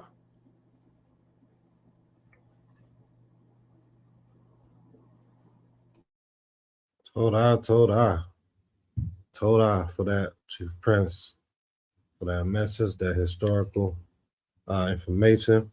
I'm gonna pass the mic to Prince first, because I didn't know if he was frozen or not, Prince, and then we can continue. You got the floor, Prince. No, I wasn't frozen. I was sitting here listening. Thank you for that information. Did an excellent job. Thank you for giving insight in areas of our history that many of us are not privy to have. Many of us don't have any idea of the history that you just presented, but now they do. We greatly appreciate your presence and greatly appreciate you bringing forth the message in the manner in which you did.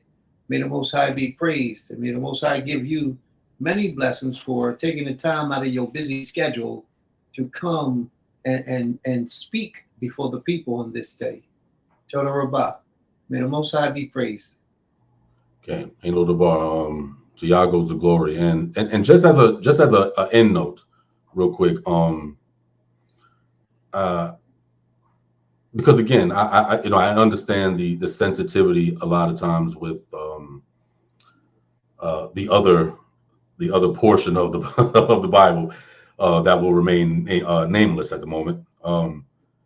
But because I understand people, when you have these conversations with them and you start talking about the greats, these GOAT conversations, and it's easy for those names, again, from that side of the book, to be mentioned, to be thrown into the mix and say, oh, he's clearly the great. And it's like, cool, I'm not, listen, I don't have a problem with people's opinions, and because we all have opinions or whatever. But again, my vantage point is a little bit different as I've gotten older, because again, I have to look at these things and say, it's easy to replicate prior greatness because the blueprint's already there. So again, from a sport standpoint, it's easy for Kobe Bryant to be considered the great when he pretty much replicated Michael Jordan's format. It's easy to replicate. It is not easy to innovate, to start from scratch and say, you know what? There is no template here. I'm going to create this template by the power of the Most High. If the Most High blesses my hands and my mind to do it, I'm going to create the template. I'm not going to base it off of anybody else's pre-existing anything. So when we talk about the greats, you got to step in and say, how did this individual shift the culture, shift every aspect of who we are as a people, and not only shift it, but made it so that any other approach to it is now obsolete, because you can no longer go the old way of doing things. You now have to take this master class from these individuals. And there's not many master class level individuals in scripture. We have great men of scripture, great women of scripture, but the innovators are a special breed. Moshe is an innovator because he came out with a people who were just, they were, for all intent purposes, they were Egyptian. They weren't Hebrews, they were Egyptian. They were out of their minds. All of them were out of their minds. And this is what Moshe had to stay and say, okay, you know what? We're going to start from scratch.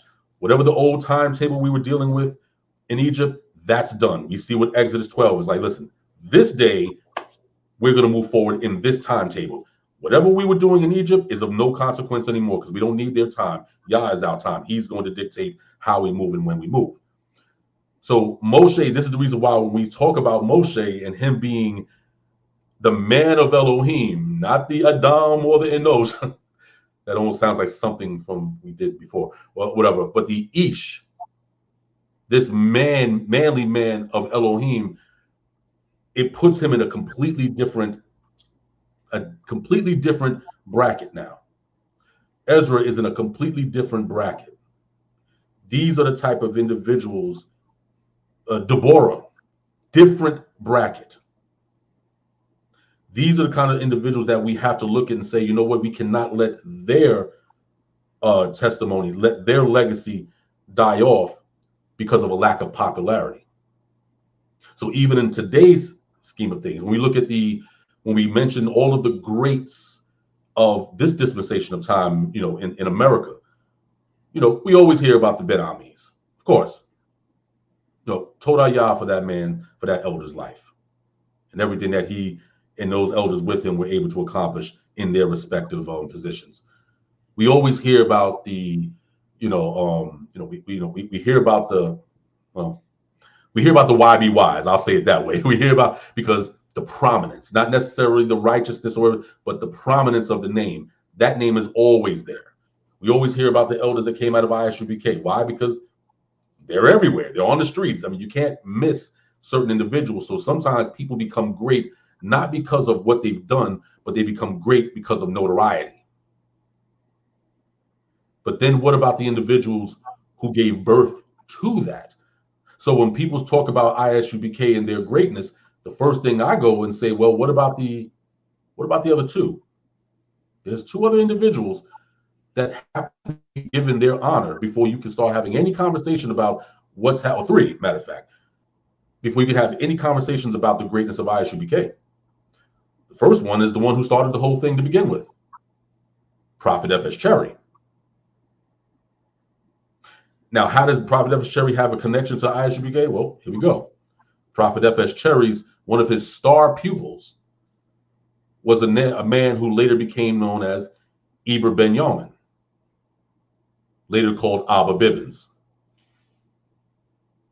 Abba Bibbins was the father of ISUBK, of what became ISUBK.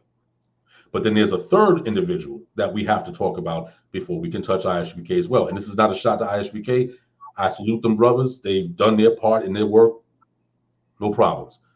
But then we got to start talking about Nasi Yaakov, because it was Nasi Yaakov's vision in the late 1940s coming out of Cincinnati and then eventually going to New York and Chicago, where he made the definitive separation between he basically ended the Black Jew era and he ushered in the Hebrew Israelite era. So now you could no longer wear yarmulkes.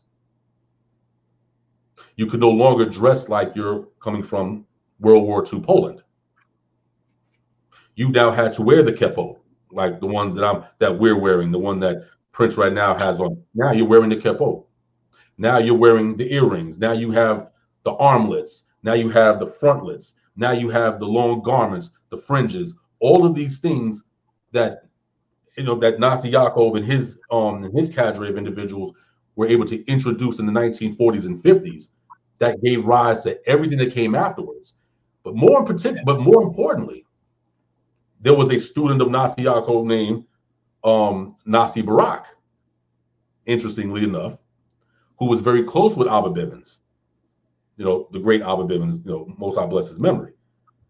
And Nasi Barak was responsible for bringing culture to Abba Bivens' original organization called the Israelite School of Tanakh in the late 1960s. So that's when you start seeing Abba Bivens take off the yarmulke and start seeing him wear turbans,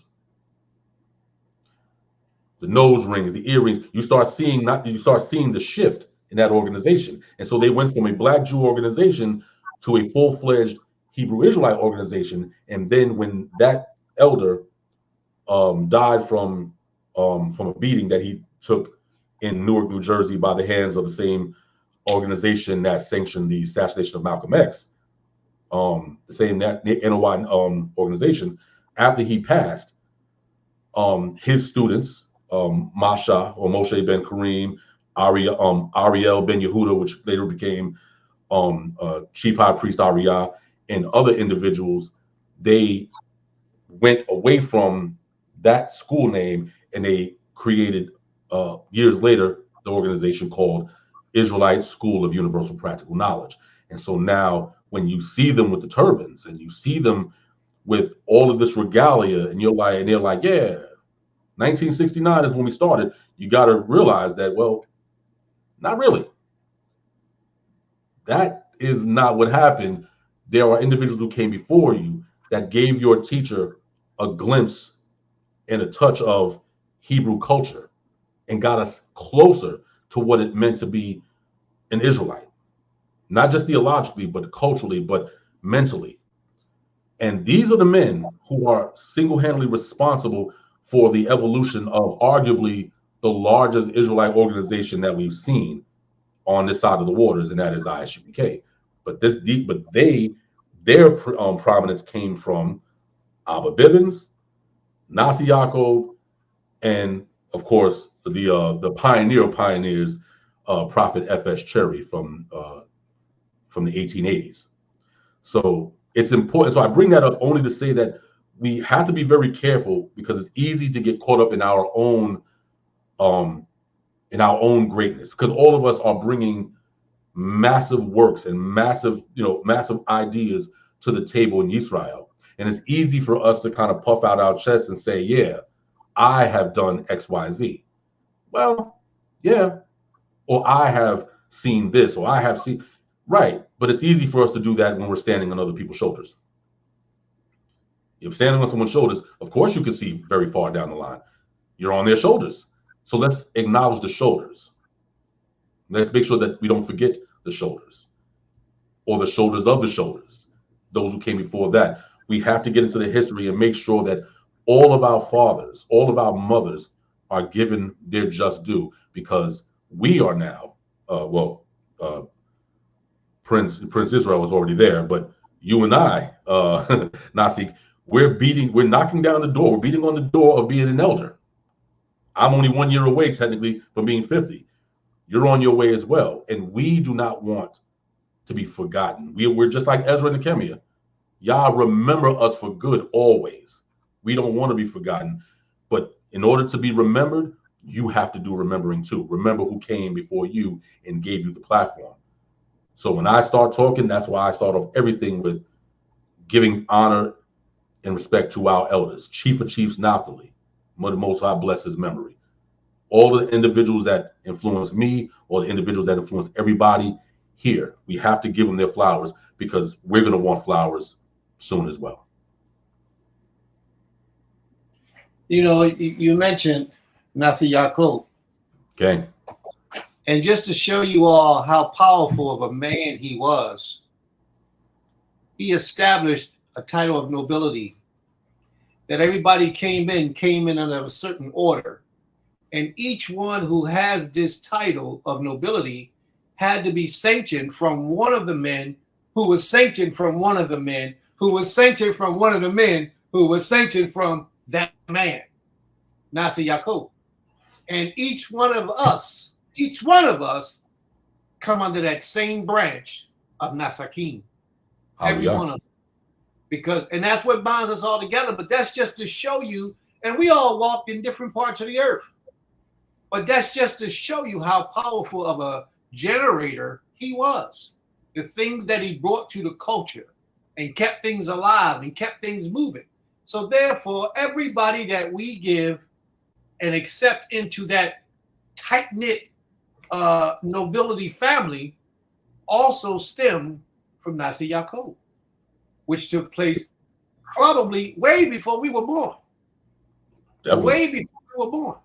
So let's just keep that in mind. I mean, we do stand on the shoulders of those who have come before us, but it's our job to do that. Indeed. And it's our job to take it way, way, way further than they ever could. Hallelujah. And then our children after us are supposed to stand on our shoulders, take the completeness that we brought about, and take it way further than we ever could. That's right. just who we are. That's just the way it's supposed to be. May the Most High be praised. Hallelujah.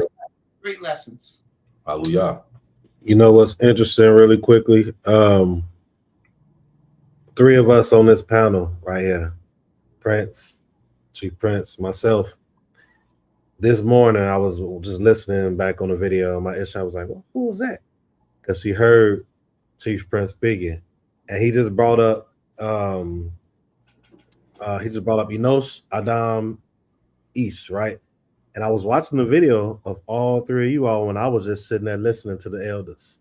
I had more Shalem on there, had Prince on there, had you on there, Chief Prince, and I was just sitting there. The what do you call that? The person that's just like, you know, I just thought it was interesting. It's interesting to watch and see y'all now, and we coming back and see the growth, and the different areas that we all are, you know, being pushed in by the Most High, and then we come back today and we all on the same platform again. It's pretty That's interesting. right. So you watching a video from a couple years ago, about 4 years ago? Yeah, it's about 4 years ago. I sent it to you. I was watching it this morning, and I heard, I'm like, oh, that's me, Prince, and Chief Prince. It occasionally pops up on my timeline because, you know, of course, like depending on the date, they say, hey, this memory on Facebook or whatever, and I'm like, oh wow, yeah. I was like, yeah, that was a good platform. I remember I kind of I think I threw Prince Israel for a loop initially because the way I started that off, yeah, you didn't know where, like, okay, what is this dude? Where is he going with this? What the hell's happening here? Whatever. And you know, it was an interesting, because I think that was our first online interaction from that standpoint. So of course, I guess getting to know each other's mannerisms and how we go about, you know, laying certain things out. Because I saw you at one point. I remember in the video, I was saying, I think I was still on the process on the portion about Enosh, and I remember Prince look. He gave this look like, okay, what's happening here, dude? I need to see this video, man. I thought y'all was talking about when we was in person. The manhood. We did the manhood seminar on. Yeah. I'm gonna send it to you now, Prince. I'm gonna send it to you now. Yeah. Yeah, I don't remember that one. Y'all got me on that one. Yeah. But it was a real dope presentation that we all gave. I mean, you know, it was beautiful how, again, to your point earlier, Prince, of how you can be from different walks and different planes of movement, but we still were able to bring it back full circle, right back to the point, because our origins are the same. We come from the same family tree. We're just on different sides of the branches. And so to see all of us kind of touching on the same topic of manhood and bring it all back to square one, I thought was a dope. That was real dope. Toda Yah for that opportunity. Okay. Now this portion, you all, I don't know if Prince you want to jump in, but real quick, because I know you got to take off pretty soon. Chief Prince. If it's anybody in the audience on YouTube, I think everybody on YouTube right now, if you have any questions for Chief Prince now, my joint just got dropped. Please forgive me. And If forgive it's- me for interrupting. I'm sorry. Please forgive me. Go ahead. if there's any questions, any questions on YouTube, any questions on the panel, if you have any question for Chief Prince right now, please go ahead and ask. I know you got to take off soon, but if you all have any questions, please ask. This is the portion where we normally do too, Chief Prince. We give them opportunity to ask a question and give you opportunity to answer. Any questions, anyone? Hey, shalom, shalom. I have a question. Hallelujah, shalom, shalom, bro. Hey, shalom. So pretty much, like I said, I just want to make sure I got the basis of everything clear. So pretty much, you're saying that that Ezra is like not the only, but he's like one of the only references that we have to show everything that happened before him and everything that happened after him. Correct? Indeed. Not that he was the only one, but he was. I brought him up because he's one of those individuals that is rarely mentioned. Like no one really. If you were to randomly pick, any Hebrew Israelite, no matter what camp they're from, whatever, and say, let me see your Bible, let me see your notes in there, because you know how we do. We highlight everything, color code, and all that good stuff, whatever. Okay.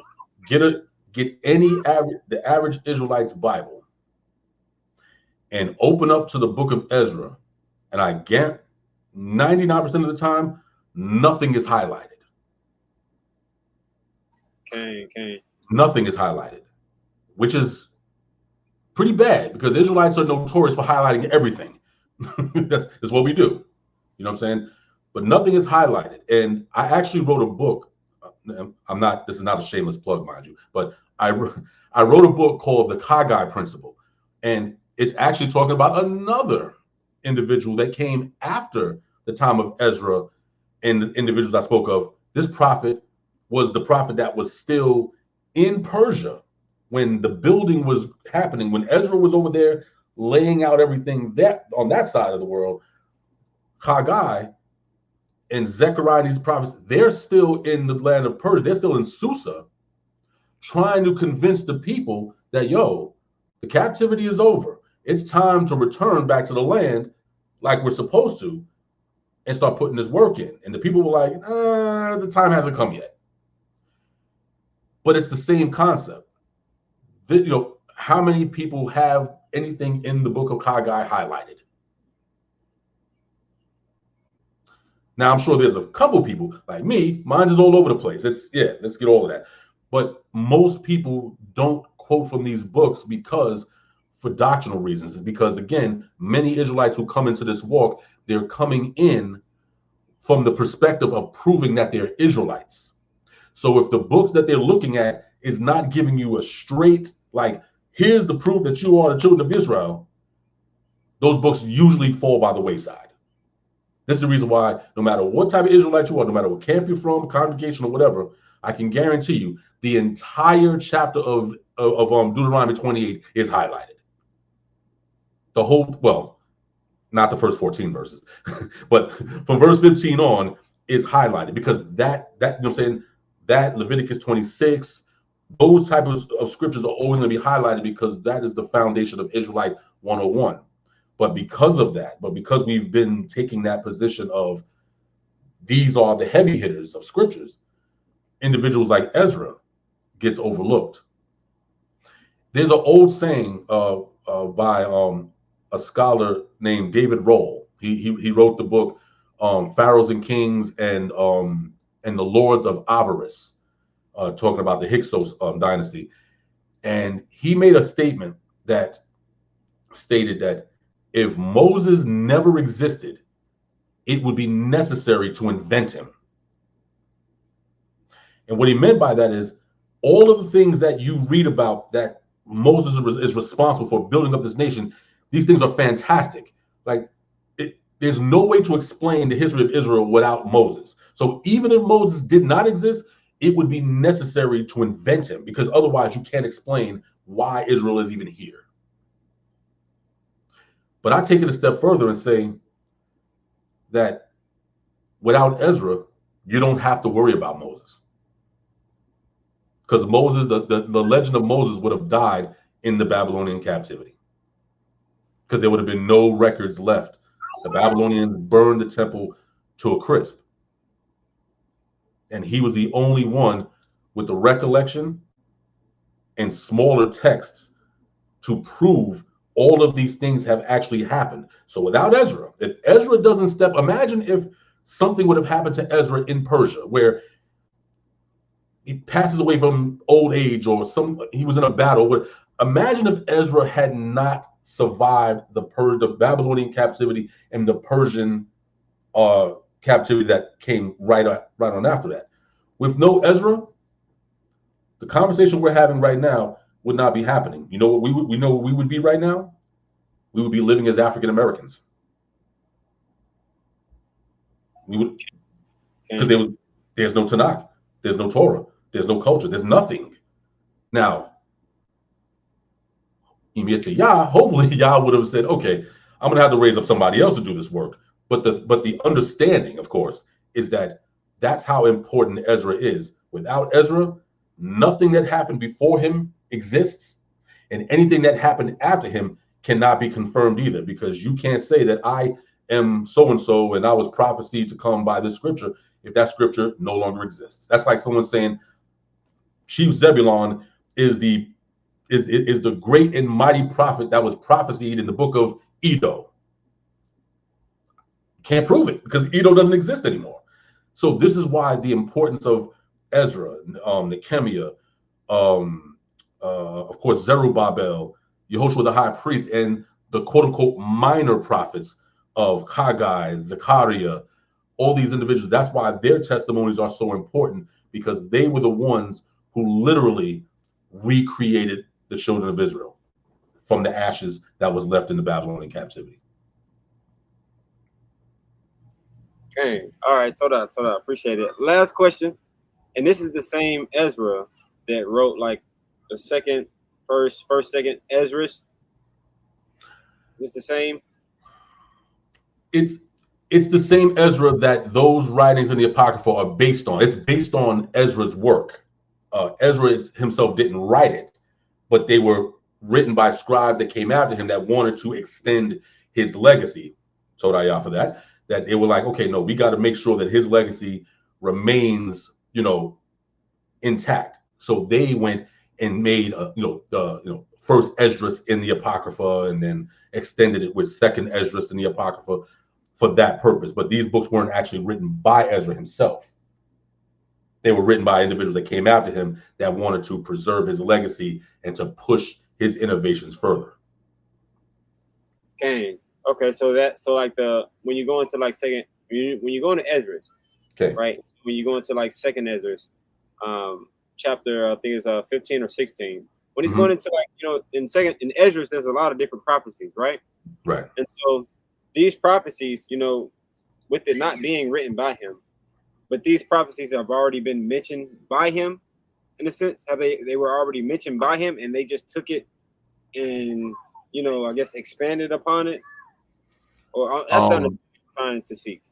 No. That's a good question. And without getting too deep in the weeds, the book of second Esdras was not even written during the time period of first Esdras. It's a completely different authorship. It was the internal evidence of second Esdras suggests that it was written probably in the 2nd century AD. Reason for it is because in second Esdras there is a prophecy in which, and I'll say out for the sake of the clarity, I'm just going to say it. There's a prophecy where it says that literally Jesus Christ is coming. Clearly, that was not written by Ezra. And even if it was written by Ezra, he wouldn't have used the name Jesus Christ. He would have said something like Yehoshua or he would not have said Jesus Christ. So we know that that portion of the text of second Esdras was written during a time when the original Catholic Church were trying to tie Hebrewisms into their belief system. And the only way that you can prove their version of that individual, they had to find something in the texts that they could link. And so they began to interpolate. They began to just randomly throw things into the text and say, yeah, see? And like I said, it's very murky waters. And like I said, I don't, this might not be the platform to kind of delve deep into that point. But First Esdras in the Apocrypha is nothing but a redaction or a lengthening of Ezra's original writing. So First Esdras in the Apocrypha is pretty much the same as what we read about in Ezra and Nehemiah and things of that nature. Second Esdras is good material, but it was written centuries later. Okay.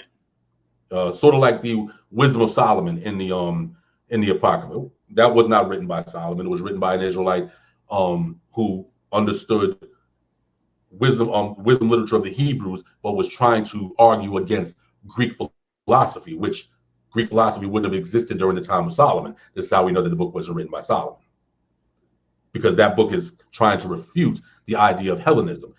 Solomon would have known nothing of Hellenism in his days because it didn't exist. So, but yeah, to your point, so First Ezra, definitely it's an expansion on the original writings of Ezra. Second Ezra was a book written for the purpose of kind of bigging up or giving props to Ezra and using his name to kind of boost the idea of the ending of the Gentile rulership and things of that nature. But it was not written by Ezra or anybody within a 300-year frame of his lifetime. Okay. All right. So the last thing before you go, where can I find all? Wait. Go ahead, I see. Wait, say what you're gonna say, and I know Prince wanted to say something, but we got like 3 questions. I know he got to leave, but I want to get these 3 questions if possible. But what was you about to say, Azate? Selectively, go ahead. I'm just gonna ask for his information. Where I can find your stuff at. That's all. I'm your next door neighbor. I got you. I will give you all the books, everything. Because his books is very important. You all. All right, much appreciated. You got 2 more questions that you could take real quick.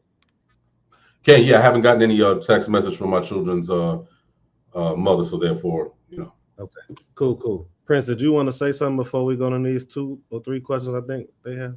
Well, the only thing I wanted to say was to Azante that the book of Ezra was a history book. It wasn't a book of prophetic or prophecy. It was a book of a history of what took place of our people. How our people left different women that we were married to and all these types of things to get right with the Creator, corrected mistakes. How we held holy days once we assembled back in a holy place. Basically, the genealogy.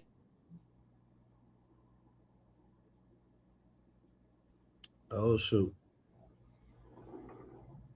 Other books of the book of Ezra, as we talk about in the Apocrypha, everything in the Apocrypha, I don't know of anything in the Apocrypha that was written by a prophet. I don't know of any of the books of the Apocrypha that was written by a prophet. But keep in mind that the Apocrypha was once attached to and it still is, but you got to get a Catholic Vulgate. The Catholic version of the Bible has the Apocrypha within it. So you can get that and research your history, and you can get the Apocrypha along with that as well.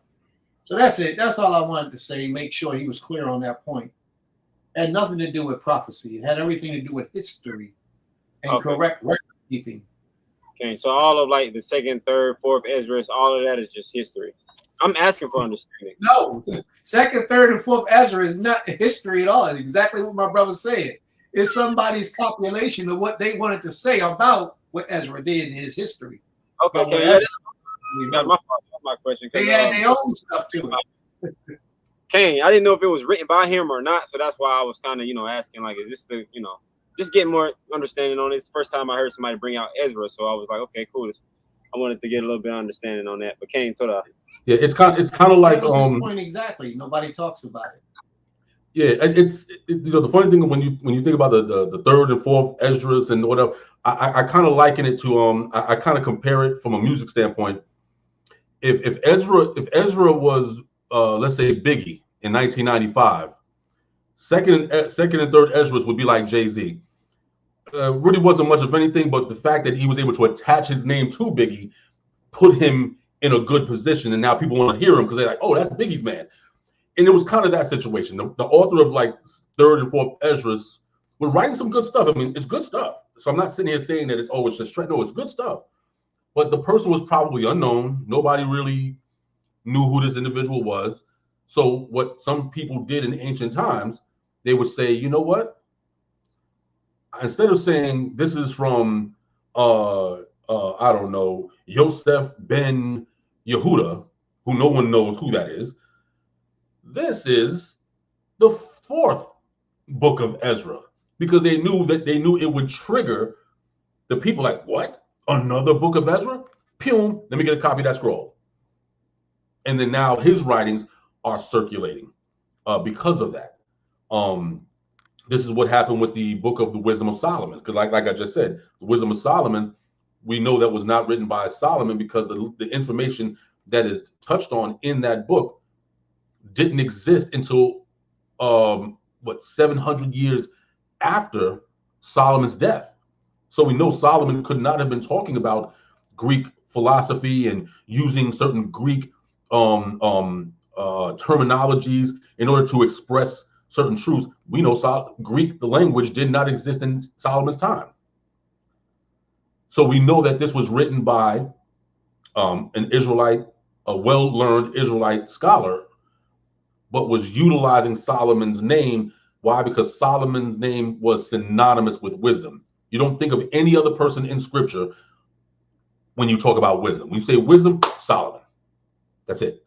No one says, oh, the wisdom of Yaakov or the wisdom of Abraham. We don't, no disrespect to them, but when it comes to wisdom, Solomon is that guy.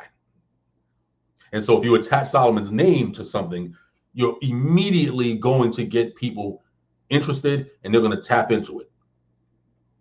So that's when you get these books, the Seals of Solomon, the this of Solomon, because they know that there is a power in that name. So as soon as you hear it, you think, oh, there must be some real off the chain doctrine in there. Let me go get that. And it had really nothing to do with Solomon to begin with.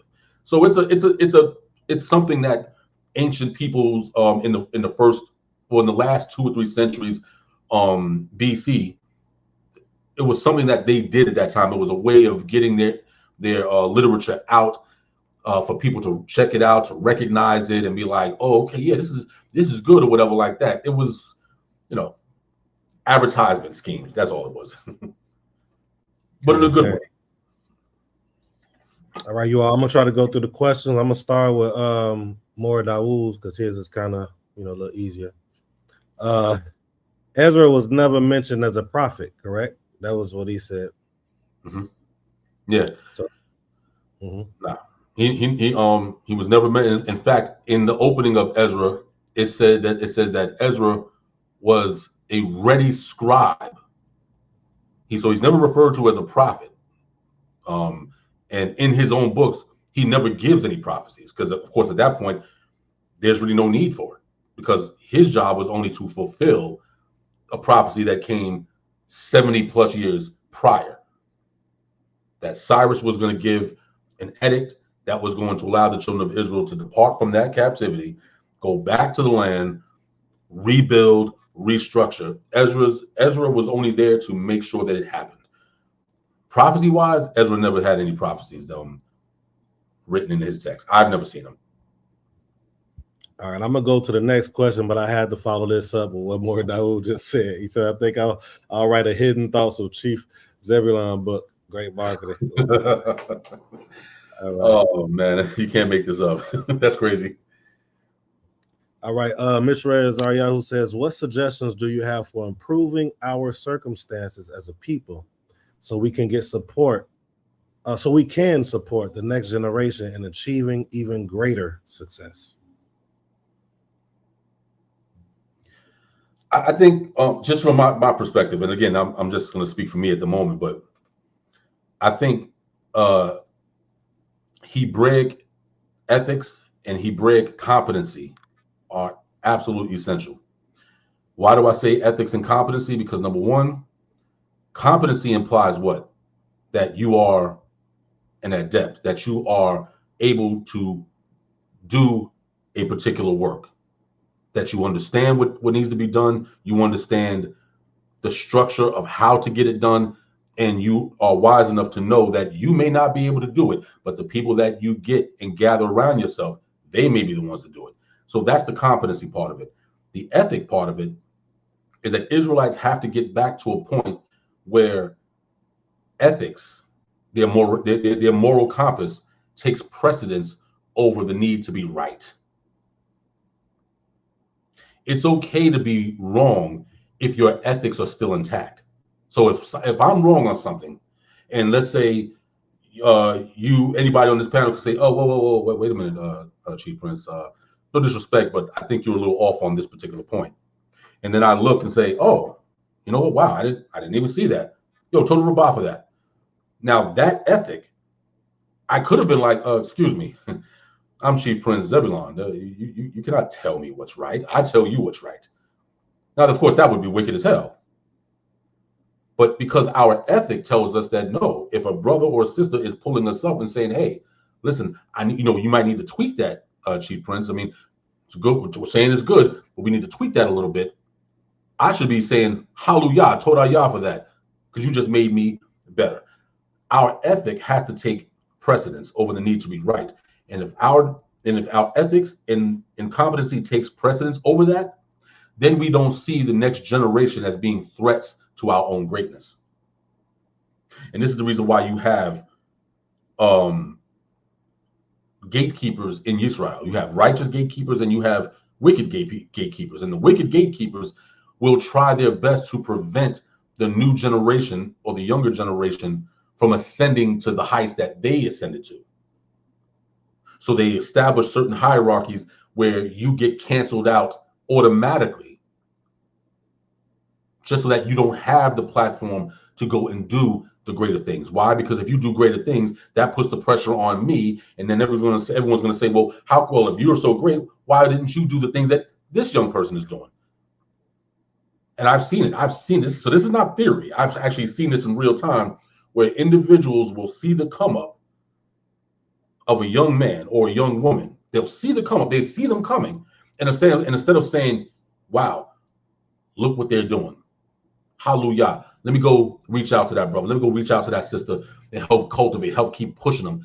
They will set up barriers to prevent them from becoming what they need to become, because they believe that their leadership, and I've seen it in camps, the leadership of that camp leader will be in trouble if this young person is allowed to blossom. And I've seen individuals get rid of people because they saw them coming, because they saw, the change was going to come. Like Sam, change was coming. They saw it and they said, nah, we can't have that because he's going to outshine me, and we can't have that. He has to go. Instead of saying, no, come on, brother, come on, sister, y'all are going to be the ones that's going to give me time to fall back and go into my retirement, whatever like that, because I didn't put work in. This is your time. We have to be able to take these young people and constantly tell them, no, it's not my time anymore. I had my time. It's your time now. You have to carry this on. Sister, the sister wives, the queen mothers, whatever, Todayah for them, but they are going this way. This is your time to step up and grab a hold of these young sisters and start putting in the work. This is your time. Our time has already gone. It's still here, but we're kind of transitioning out. We have to be able to allow these young people to get that same inspiration that our elders gave us.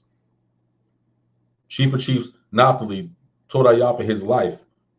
When I was in the streets back in the early 90s, doing all manner of witchcraft, wickedness, and wilding out, even with fringes on, even with tassels on, was out here wilding. He still believed in me, and he kept pushing me when I was 17 and 18 and 19, because he knew that I had something. I didn't see it yet because I was still out here chasing chicks. So it was like, I don't see what you're seeing, but he saw it. Now we have to do the same thing. We have to be able to get out here, see these young people, tap into what they're working on, and give them that guidance, so that when we start to transition out, they don't have to be subject to the same learning curves that we had to wrestle with. They can come in without those barriers and get the job done more effectively that we could not do. There's things that I thought in my lifetime that I would be doing and seeing that I now understand may not actually happen, but that's cool. If I'm humble enough and gracious enough to know that there's people that have come that are coming under me that are able to do it. They have the time, they have the youth, they have the shortened learning curve to get it done. And we should be out there celebrating these young people and boosting them up and pushing them and making sure that they understand what their role in this redemptive struggle is, and not so much about pushing our own agenda.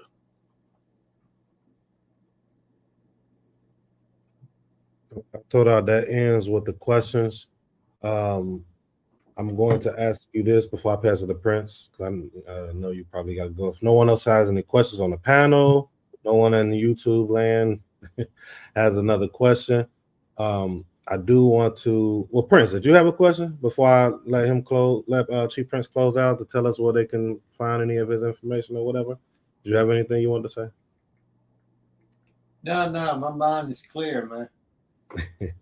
My mind is clear. Total Rabbah. All right. So Chief Prince, if you can, if you have any information that you want to share, where people could get this knowledge that you was bringing out to us, your books, anything like that. Of course, people, if you do share it, it got to be after Shabbat or another day. But do you have anything that you want to share with those that's watching? Yeah, I mean, maybe at another time I can, we can maybe post a link to whatever books, whatever. We're not going to really. Say it another time. Yeah, at another time, we're not going to touch on it. That means you're coming back and to give another lesson another day. Why not? If y'all have me, I have no problem. But I'm just going to recommend this. I'm just going to say this generally, like I said, without getting into the financial part of it.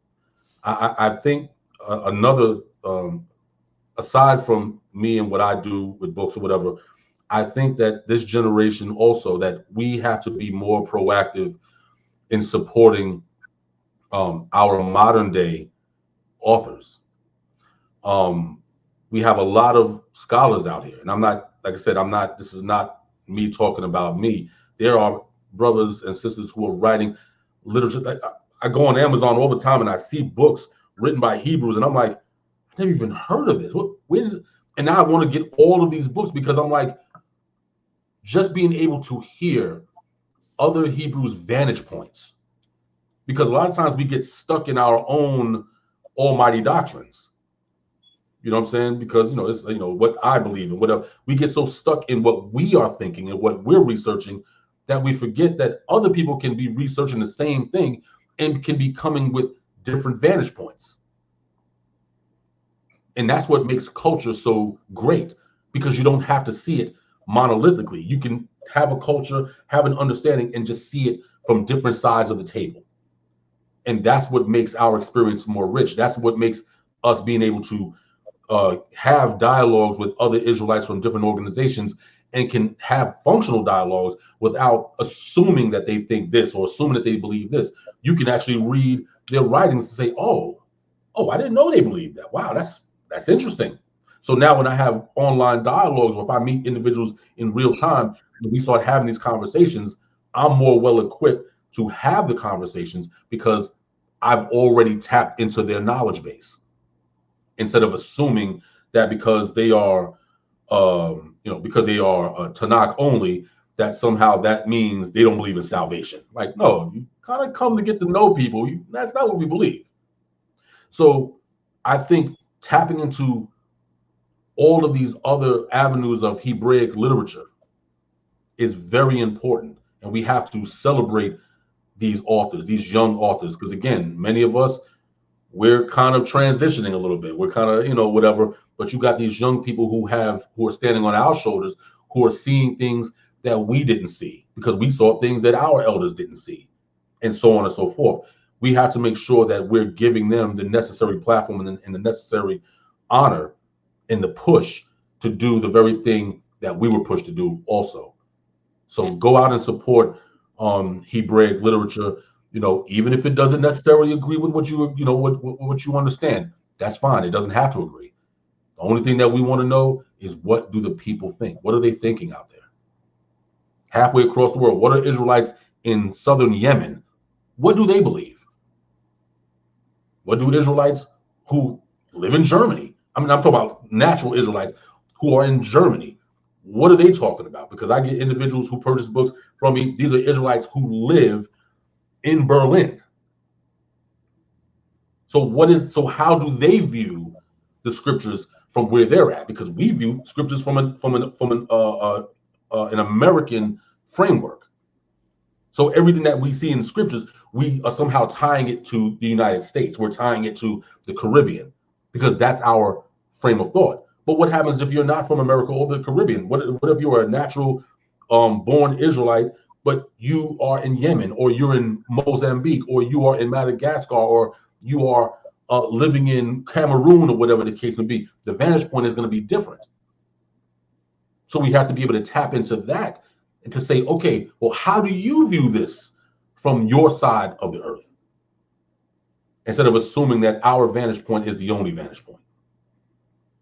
But then again, that goes back to ethics, and the importance of giving respect to all of us who are trying to do this work of the Most High. Okay, Tola. And I'll send his information later, you all, because you all got to still tap into his works, especially the latest book he just put out. That's going to answer a lot of the questions that he brought out with the names that we probably didn't hear or didn't know of. That kind of helped us get to where we're at now. You want to know that type of information because it's how we derived here, like Prince was bringing out with us connecting as Nasachim. So, did anyone else have anything to say? I know Prince just dropped, and I felt like he was about to say something. Anything else, anyone? If not, let Chief Prince take off unless you want to say. Okay, Princess, there you go. Shabbat shalom, Chief Prince. Hey, Shabbat shalom, Gamle. I just wanted to give my words. This was a very informative and excellent lesson today. You brought out so many different jewels, and not just seeing the interaction with the audience is powerful, because that means like you're hitting certain things that people needed to hear.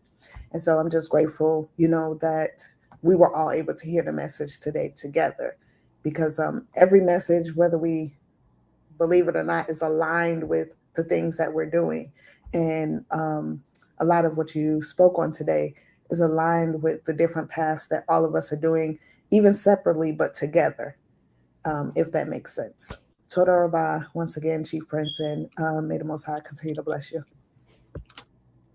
Okay, and Toda Rabah for that. To Yah goes the glory, of course, as Chief as Chief of Chiefs Naphtali would say, Toda Yah. Toda Yah for everything that Yah has given us, as far as insight, wisdom, and correction above all things. We learn a whole lot more through correction than through reading. Reading is good. You can learn a lot. When the Most High is on your tail, wisdom starts spinning at a much more rapid rate. You have to learn and learn very quickly if you want to get out of your out of that cesspool. So yeah, to Yah goes the glory. I'm definitely thankful. I'm grateful to be even that y'all even thought that I was able to come on the platform and share. So I'm definitely grateful for that opportunity.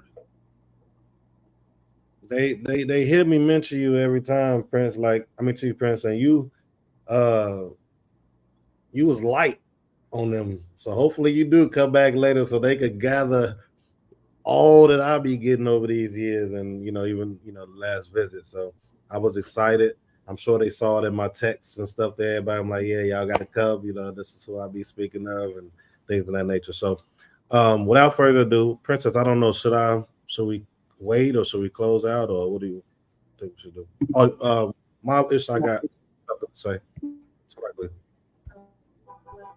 I just want to say, Toda Rabah, Chief Prince, for the lesson. You got to talk up. It was. He can't hear you. Can I be heard?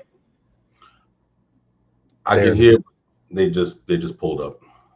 Okay. Okay. Told her about But for the no, lesson. but Go ahead. He Okay, said. I just want to say, told her about for the lesson. I did learn some new things. And again, my Ish always talk very highly of you. I'm grateful to have experienced your presence as well. You're very needed in our community as one of our modern day pillars for our young people and old people alike. I pray that the Most High continues to bless your hand and bless your home. May the Most High guard you wherever you go and bless your work so that they'll continually spread because we definitely need it. and total Rabah and Toda for for Nasi Shema for being a master of exaggerations. But I'm definitely appreciative of his estimation of me, and I'm just glad that I've been able to do anything in this life that has made any kind of impact to anybody. Because many people go to the grave without making a single change in this world, not a single one. They go through life just existing. So I'm thankful for the opportunity, and I'm thankful that there are those who have caught a few things that I've said and they've made any kind of difference in their lives. So to Yah goes the glory. All right, we're not gonna hold you up. Until next time, may the Most High bless and guard you. Shalom, shalom, Chief Prince. Hallelujah. Shalom, shalom to Yisrael. For those of you that's tuning in, hopefully you all got something out of the day. We're going to go ahead and bring Prince back on and allow Prince, of course, to close out or say any words that he might have. Again, told out for everyone tuning in. Prince, I pass the mic to you. All right, family. Now we're going to have an extended lunch break today. We're going to have an extended lunch break today. So normally we close out at 2 o'clock. We got done a little early today, so we're going to close out. And we'll be back at 4 o'clock this afternoon. And we'll pick up on our second half of today's class. If there's no more questions or comments, if there's nothing else that we need to address, then we're going to close it out. I have one comment, kind of question to everybody on the panel, and even those that's listening in. I know a lot of people have been quiet. What's your take on the Ezra being in the Mount Rushmore now after hearing this lesson? What's you all's take on it? You know, I know no one missed Ezra. I don't believe. I don't know if you have, Prince, but I don't think most of us. But this brings back to my mind earlier. I wanted to bring up the fact that Isha said that she wanted to give her Mount Rushmore at the second half of class last week. She didn't get a chance to do it. And you said you were going to do your Mount Rushmore last week, but you said we'd do it this week, but it hadn't happened yet. So I was just a reminder. You don't have to do it. It's just a reminder, that you two said that this is what y'all wanted to do, and it was overlooked. Didn't get a chance. So, I'm just reminding y'all. That's all I'm doing. Well, I appreciate your ears and everything like that. But I did say on part 3. Part 3? Yeah, I said on part 3, I was going to bring my Mount Rushmore for the modern day. So that's next week, right? Next week? Okay. But you know what? When Chief Prince said about the Mount Rushmore being innovative thinkers, that was very important.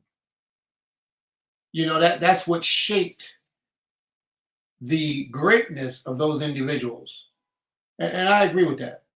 These individuals that you speak on have to be people who, well, they should be. You could do whatever you want. Your mind level is wherever it is. But they should be individuals who set a precedence within the nation. Not just somebody, as he stated before, who stood on somebody else's shoulder and just pretty much resembled what they did. But people who set a precedence in the history of our people, who done something that nobody else or very, very few people had even thought of doing or even brought about. That was a key point there. That was a key point. So that was something that I'll remember. So I'm going to be quiet now. Thank you very much for the opportunity to speak. Okay, I'm Yes. done. I'm done, you all. Shalom, shalom. All right. Wait a minute. What about Now, Nasika? see, you got yours Did you yet, want- or we're waiting for the third one? I'll wait. Okay. See that? But let me tell you the wisdom in that. She followed the lead of her husband. She said, I'll wait till my husband has his turn too. We're going to chill. And that's how it's supposed to be. So no problem, no problem, no problem. May the Most High be praised. So family, you guys pretty much the numbers stayed strong throughout the whole lesson today. They stayed very good, well, at least decent for what we've accomplished in 4 months, 3 months. So whatever it is, I think we're doing pretty well. But the challenge for everyone is Facebook has a new setup now where they won't allow us to stream directly to our Facebook page like we used to. So what has to happen is everybody go in and share the YouTube page to their Facebook platform, and then it'll go out in that manner. But we really need y'all to share. You know, you can also share in your text messages to everybody you know on your phone. That's what I do every morning. I go down my list. Not every morning, but sometimes I go down my list and I just share the link to the Zoom. I mean, to the platform here on YouTube. I just share the link and let people, whoever choose to come in, they can come in. If they don't choose to come in, they don't come in.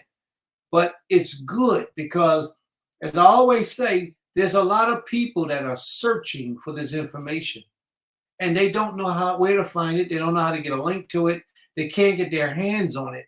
But if you, being of that knowledge, you happen to drop something on them and they hit that link, you have now satisfied their desire for knowledge and righteousness. Especially the way we do it a different way. We do it with a slightly different twist. You know, we get creative with what we do. So I'm grateful and thankful. Tara Thompson, Shabbat Shalom. She has something. All right, she says, Shabbat Shalom. I have a question about books being burned with content that could be considered witchcraft. I am interested in herbalism, and there are many books from authors that are well versed. All right, you got to be careful about books that are considered to be witchcraft. Maybe you can give us an example of some of those books. But when you say you're considering being an herbalist, there will be a lot of herbalist books and teachings on herbology, but you have to stay away from the religious aspects of it. And you have to be learned in Torah to understand when a witch is speaking and they're dealing with witchcraft. You got to be careful because a lot of times they won't so blatantly let you know that that's what they're about. Let me see what this next part says. So in total, she said at the end, I am interested in herbalism, and there are many books from authors that are well versed, learned in that subject or in the subject. Should we still look into the info that we can learn that will be helpful to our families and communities? That's a very touchy situation because if your spirit is not strong enough, if these books are written with the intent for deception and is really written by someone who's practicing the occult or the worship of the adversarial energy,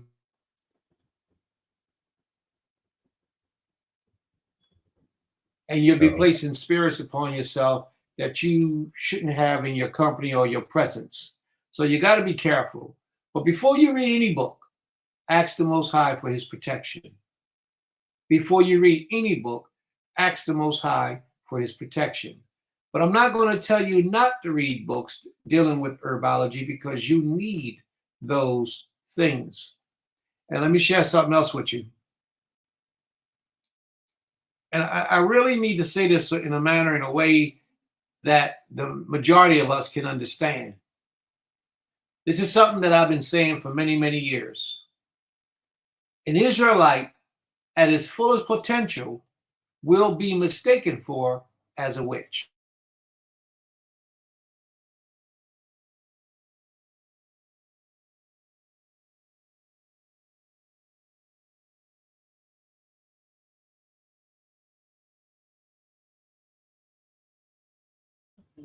Did we break out, you all? Okay, I think Prince is back now. Can I You be back, heard? Prince? We Yes. can hear you. You said there'll be mistaken for witch. Yeah, an Israelite at his fullest potential will be mistaken for as a witch.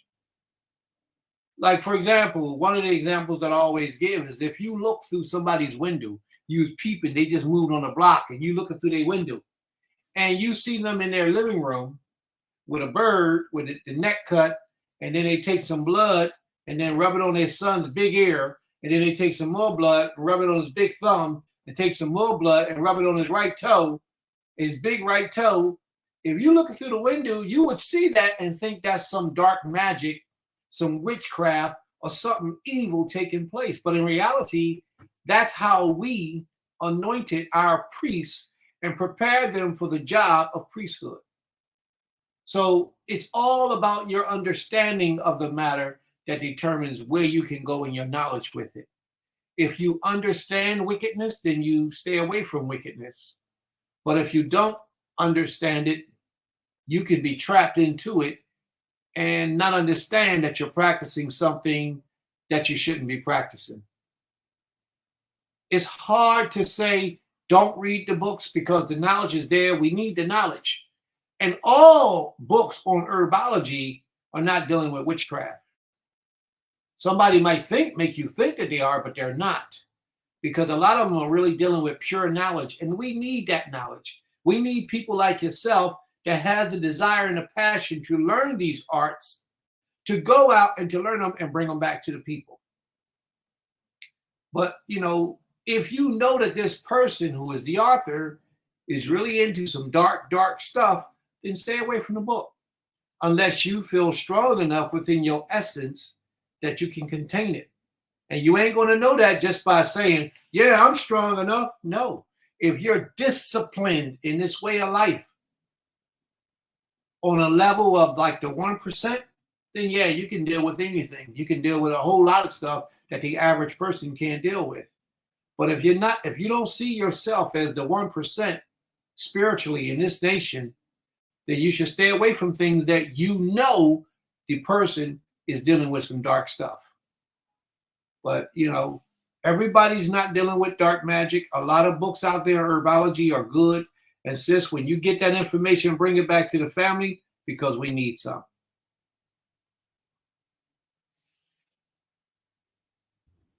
All right. Amber said to piggyback on that about herbalism, is that the same for yoga? I've heard the poses pays tribute to other. Nasik, are you reading? Yes, I was. You can't hear me? Yeah. Okay. Can you guys hear me? We can hear you. I think my screen is frozen. Okay. Can I be heard? Okay, we can hear you. I'm gonna start over. Amber said to piggyback on that about herbalism, is that the same for yoga? I've heard the poses pays tribute to other powers, mighty ones. However, if you are literally just stretching to stay fit, it'd be demonic. I think he's having some service issues. I can't speak for Prince. I want him to answer the question from his perspective. Oh, there he is. I was about to tell you my perspective. I'll wait for him to come in. There he is. Am I back? Okay, you're back. All right. You want me to read it again, or you heard it already? Yeah, please. It says to piggyback on that about herbalism, is that the same for yoga? I've heard the poses pays tribute to other mighty ones. However, if you are literally just stretching to stay fit, would that be demonic? Well, I need to. All right, I'm gonna answer the question until Prince I'm gonna say, if you're not paying tribute to anything that is considered a mighty one of someone else and you're stretching is good. I'm a personal trainer. Well, I'm a certified personal trainer. I stopped doing the personal trainer as of late, but stretching is good for your limbs and things of that nature. There's nothing wrong with that unless you're doing something towards another deity and those poses that are for that deity or whatever. But if you're just stretching so you don't pull a hamstring, to maintain the flexibility and you won't turn 80 and can barely touch the top of your head, I'm saying that that's nothing wrong with that. But I would love to hear Prince's point of view on that one. All right. First, to address Amber's point of view, we don't piggyback, Amber. We don't eat pork. We don't use pork around here. We lamb back or we vegetable back. Lamb back or vegetable back, no piggyback. But your point is very well taken. Herbalist is the same for yoga. Yoga is a religion. And a lot of people don't know that, but yoga is a religion. And when you go to these yoga classes, they teach you how to worship these deities. But a lot of people don't know that. One of the things in yoga that they do is the chants. The chants in yoga, although chanting is a good energy, but the chants that they utilize is bringing about a vibration to their deities. That's not a good thing. There's nothing wrong with chanting when you're reciting like an attribute for the Almighty. If you're doing that in that manner, then that's a great thing. Now, yoga has a lot of stretches and poses. And like she said, there's a lot of things dealing with their deities that's wrapped up in those stretches and poses. But if your mind is focused on the Creator, you have to stretch. You have to do certain individual things to get your body tuned, just like Nasik was saying. It's certain things that you have to do before you work out, or else you will hurt yourself. But if you know that these stretches dealing with the certain deity, stay away from it. Stay away from it. So you got to be careful dealing with yoga. Nasika? King Shalom, can I be heard? Kane. To land back off of what you said about just diving into certain things that you're not knowledgeable of, such as yoga. I remember growing up in Christianity, yoga was a no-no because it was said that it opens up different spirits. And to say that in Christianity, even though I thought what I was doing was good, we were opening up different spiritual realms, in my opinion, I'm just explaining the best way I can. We were opening up different spiritual realms to possession that we thought was what we would call the Holy Ghost. So what I'm saying is you can unknowingly tap into spiritual realms and get yourself caught up in something that you think is good, and you're opening yourself up to spirits that you think is one thing, but it's another thing.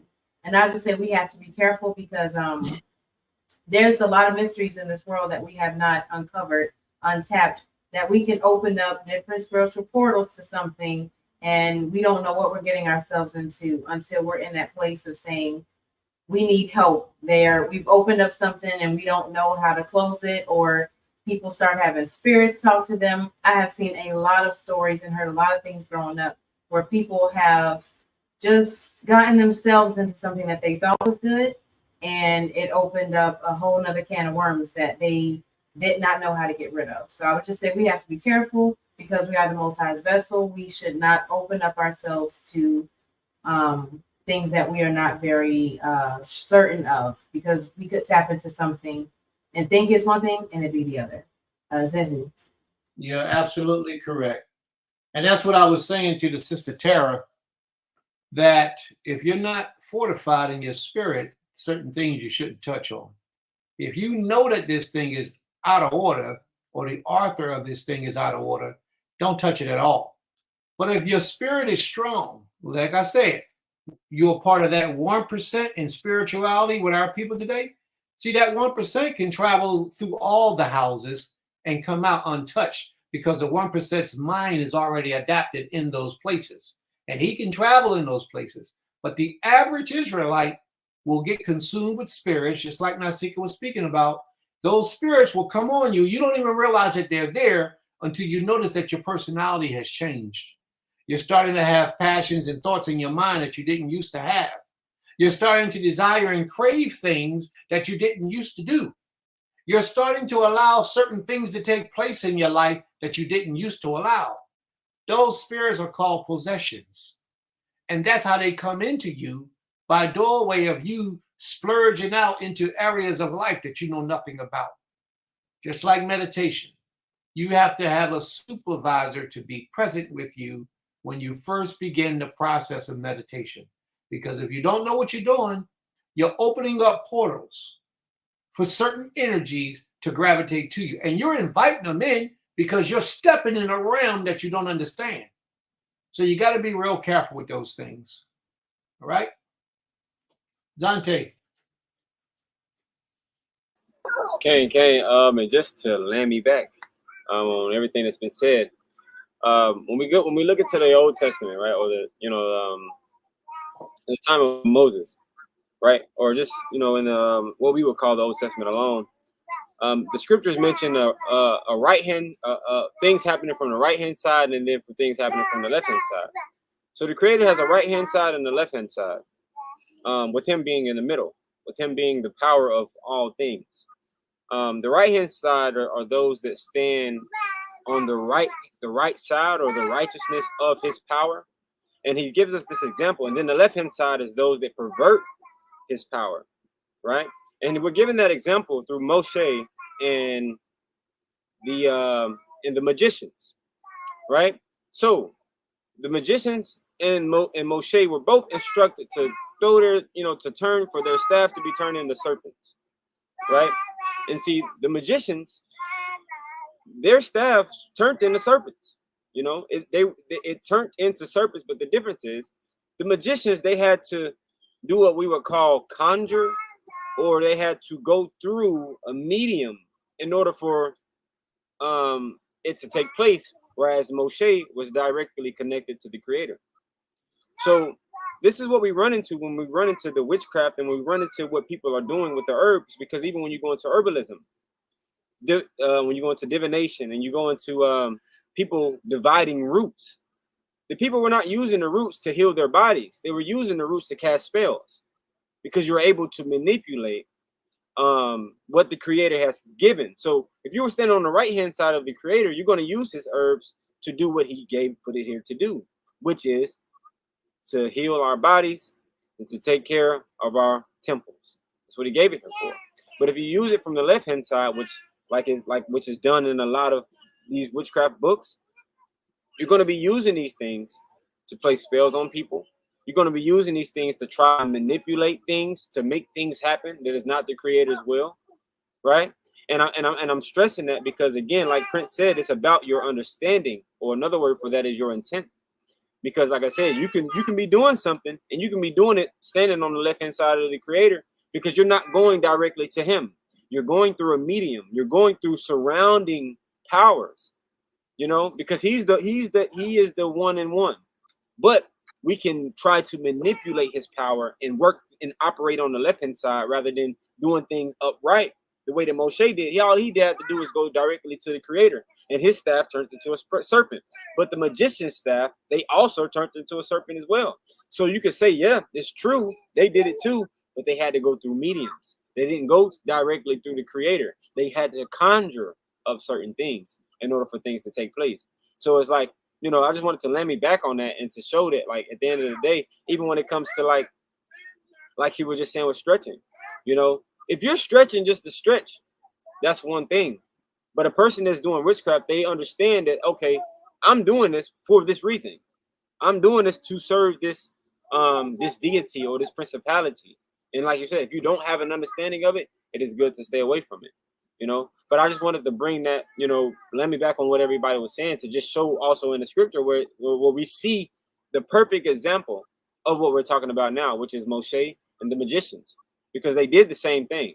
It's just how they went about it, and how they did it was different. Moshe he went directly to the Creator. His trust was in the Creator, and he knew that the Creator was going to display Himself. But then you have those that try to go around the Creator And what we do is we go to these deities that are also connected to the creator, but we try to go through them instead of going through the creator. And that's what the magicians did. They had to go through a medium or some type of conjure up some type of thing, or they had to take herbs and put these things together. With the creator, you don't have to do any of that. All you have to do is do what he say to do. Like Moshe, I told you to go hit the rock, just hit the rock. Speak to the rock. That's all you got to do. You know what I mean? And that's how we know we're operating in the spirit and the power of the creator, because we don't have to go out and try to do all these extra things to do something that he told us to do. So when it comes to herbalism, yes, we need it because this is what he's given us for medicine, but he didn't give us these things to pervert it and start to try to cast spells on each other, to try to, poison each other. He didn't give it to us for those things. And with that, I yield. May the Most High be praised. All right, it's a very important part that's coming up here, and we really need to address those issues. All right, Tara is back with some questions, and Tara's questions are very important. Can we post Tara's comments in the page, please? She says, I've burned 8 books ordered from a well-known herbalist or healer. Didn't realize that there was spiritual and body readings going on. The books I received each had very important info about medication, but other info, each about numerology, palm reading, and other things. I'm glad I got rid of them. Some people say that some things are being demonized by the wicked for evil. I just want to understand. All right, Tara, I appreciate your willingness to walk the straight and narrow path. Above all things, I appreciate that. But Tara, you don't just burn something up and get rid of something because you don't understand it. It doesn't mean that these people was teaching. I know what it sounds like, but it doesn't necessarily mean that these people were teaching you something evil. We have what we teach, which is slightly different from what Azante brought up. We teach the front door and the back door. We are the children of the promise. We are the children of the Most High. So things that we require of the Creator, we go through the front door and we get those things. And we do, and we approach the Almighty for it. Whereas people who practice what they call black magic, they go through the back door with sorcery, witchcraft, and all types of negative things to try to bring about results. All of these things are in art. These things can be taught, and they can be done in righteous matters and righteous principles. It's just that people take these things and give them to the negative side of energy, and then we get lost on the negative side of things. So I need you to understand, I'm not about scaring and spooking nobody here. This is about the truth. The Creator says he created both good and evil, light and darkness. All of these things are created by him, which means you have access to everything through the Almighty. Now, let's say this, for example, numerology. Numerology is nothing but a science. It's a science. It's nothing for you to be afraid of. It's just a science that actually happens and works in the universe, because the principles of the universe is mathematics. That's what a lot of people don't understand. I'm not here to have you give in to what people have taught you is wickedness, and it's not wickedness. I'm going to teach you the truth. And if you look through the scriptures, you'll see a lot of the things that I'm sharing with you. Yet last week we were in class, and one of the sisters in the audience, she brought out the fact that there are certain numbers that are prominent throughout our history, 3, 7, and 9. And she's absolutely correct. There are numbers that are prominent throughout our history. These numbers fluctuate and go forth, and you learn to follow the rhythm. You can see things developing everywhere where you see these in different numbers. All right. Let's deal with astrology. Astrology. There is nothing, and don't let nobody scare you. There is nothing wrong with astrology. Astronomy. There's nothing wrong with astronomy. Nothing at all. You can look into the heavens. You can see this. You follow it out. You map it out. Matter of fact, the book of Genesis, the 1st chapter, the 14th verse, tells us that the sun, the moon, and the stars are there for signs, seasons, days, and years. The first thing they're there for is signs. What is a sign? A sign is to let you know of something to come. Don't let people scare you by chasing you off, running you off, because what they do is they weaken your power that the Creator has to utilize to get information to you. If you learn to read the heavens, the Creator put them there for a reason. He told us in Genesis, the first chapter, the 14th verse, why he put them there. But so many of us come by way of Christianity. Christianity takes us away from our natural source of knowledge. Don't let that happen to you, sis. I mean, it's a good thing that you burnt the books that you thought was evil. That's a great thing. But I need you to understand what evil is and what righteousness is. That's all I'm saying to you. Now, palm reading. Let me explain this to you. Palm reading. Palm reading used to be attributed to what they call gypsies. They used to say the gypsies used to do palm reading. But do you know that the ancient gypsies was the ancient Hebrews? They were Hebrews. Now, I'm not saying that they were righteous, because palm reading is not something that I would say is a good thing to do. Seances is definitely not a good thing to do. Anybody you know that's conjuring up dead people, get away from them. Run from them and don't associate with them. Palm readers, I would not advise you to sit in the company of palm readers and go get your palm read, your fortune told. No. If this person claims to be a prophet and claims the ability to do that and do not come in the name of the Most High, then run from that individual. Stay far from them. I don't care what they've shown you they were able to do. Stay away from them. Unless they're bringing you words saying this is what the Almighty says, the Creator of the heavens, the earth, all above and all beyond, all beneath. If this is what he says and they directing you back to the Almighty, then that's a different story. But they have to stand on the principles of the Almighty. They have to be living that life that the Almighty requires for his people to be living. But you as an Israelite are superior. And I'm going to repeat my word, and I mean what I'm saying. You as an Israelite are superior to all those people practicing through the back door, through the back entranceway, because you are the chosen seed. You are the children of the Almighty. You possess something in your essence that they only wish that they had. And that's what sets you apart from everybody else. You don't have to involve yourself into the dark world or the dark knowledge to obtain favor of the Almighty. You got permission to go through the front door and ask the Father what you need. But your life has to be a disciplined life. Your life has to be one that you dedicate to the Creator truthfully, in all sincerity, in the manner that he says he requires of you.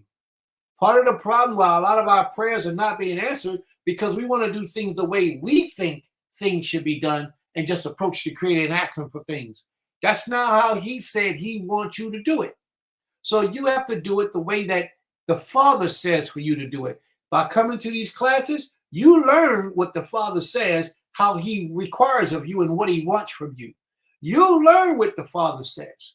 We don't deal with what the world teaches because it's a popular teaching. We don't deal with popularity. If you notice, it's only a few of us here. In comparison to the Israelites throughout the earth, most groups got hundreds and thousands even of followers. It's not like that here. They got 15, 20 people be on the page, come up and speak and talk and all that type of stuff. We don't do that here. Well, what we're going to give you is what the Most High has given to us to share with our people. And a lot of this stuff you may have never heard before. And I'm getting bold when I'm saying these things. A lot of the stuff that we teach here, most people never heard it. And it's right there in the book. Most people don't follow it. And it's right there in the book. He taught us, he told us, he showed us how to have a connection with him so we can go through the front door to do what they're doing through the back door. But we don't know how to do it. We don't listen to the instructions. And we more so listen to man than we do the Almighty. So Sister Tara, Sister Amber, there are ways we can do things, and they're not spooky and scary and dreadful, and yet we can receive more power, more ability than those people going through the back door. Because we are what they're striving to be. The problem is we don't know it. And we haven't tapped into that knowledge. But we can. Stay around. You'll see. Go back and watch some of our old videos. We talk about these things because these things are real. But don't let nobody spook you. Can you put that up, please? Amkatel says, what about the so-called seers, prophets that lie and say the Most High says? Well, Aim, you know what I say. I say when a person tell you they're a prophet, tell them to prove it. Prove to me you're a prophet. Go ask the creator this or go ask the creator that. My favorite one is go ask the creator to give me the lottery numbers. Go ask the creator what the lottery number going to be for this day and come back and give it to me.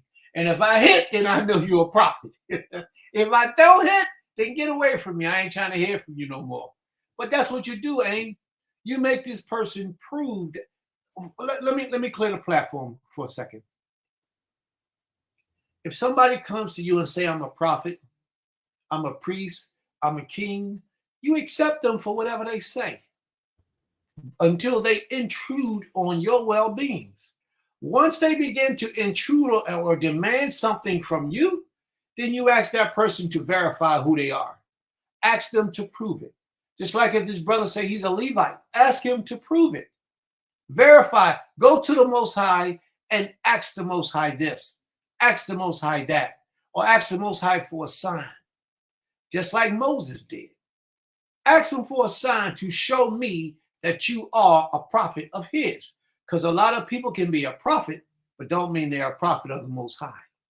A lot of people have the gift of prophecy, but yet they're not serving the Creator, and their prophecies are not leading you back to the Most High. That's the difference. So you got to be careful with that as well. All right? Now, a seer that says, that gives you a sign and doesn't tell you to worship the Almighty, then you stay away from that seer.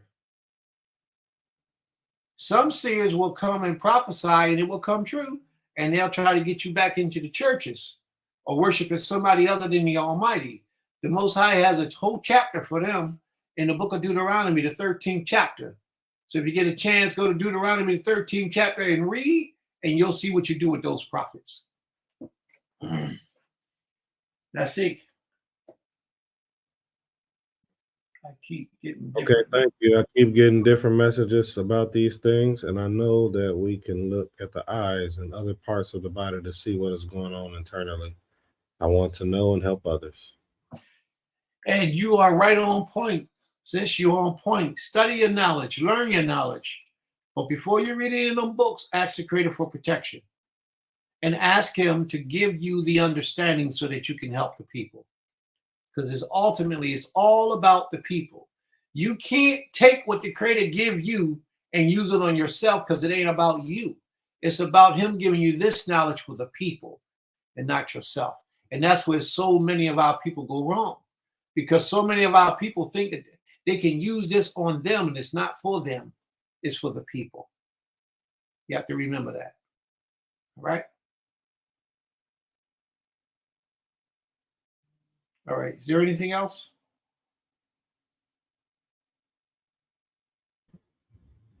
No. I mean, she Right. said it is the enemy keeping us from what's truly ours. I get it. All in prayer and guidance from the Most High. That's correct. But here's some advice for everybody in the audience.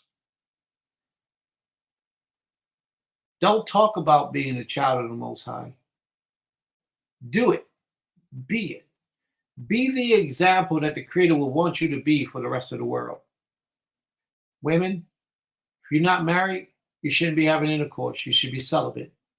Men, if you ain't got a wife, you shouldn't be running around having sex with all these different women. You shouldn't. You shouldn't be having sex with anyone if you're not married, because marriage is a benefit of sex. Or should I say, sex is a benefit of marriage. And we have to remember that. That's one of the chief things that's destroying us from our eternity, from our peace and oneness with the Almighty, is us giving into our sexual pleasures. And we allow our sexual pleasures to supersede over what the Creator has for us. No man should be allowed to touch you until he first marries you. Now, he don't have to marry you according to this government, but his marriage to you should be according to the way that you understand a marriage should be. For example, you should have a document, a piece of paper saying that you are his wife, a certificate of marriage. And you get that from your spiritual leadership. You should also go through a courtship process where you courted this man or this man courted you for a period of time with no sexual contact, just to take the time to get to know you.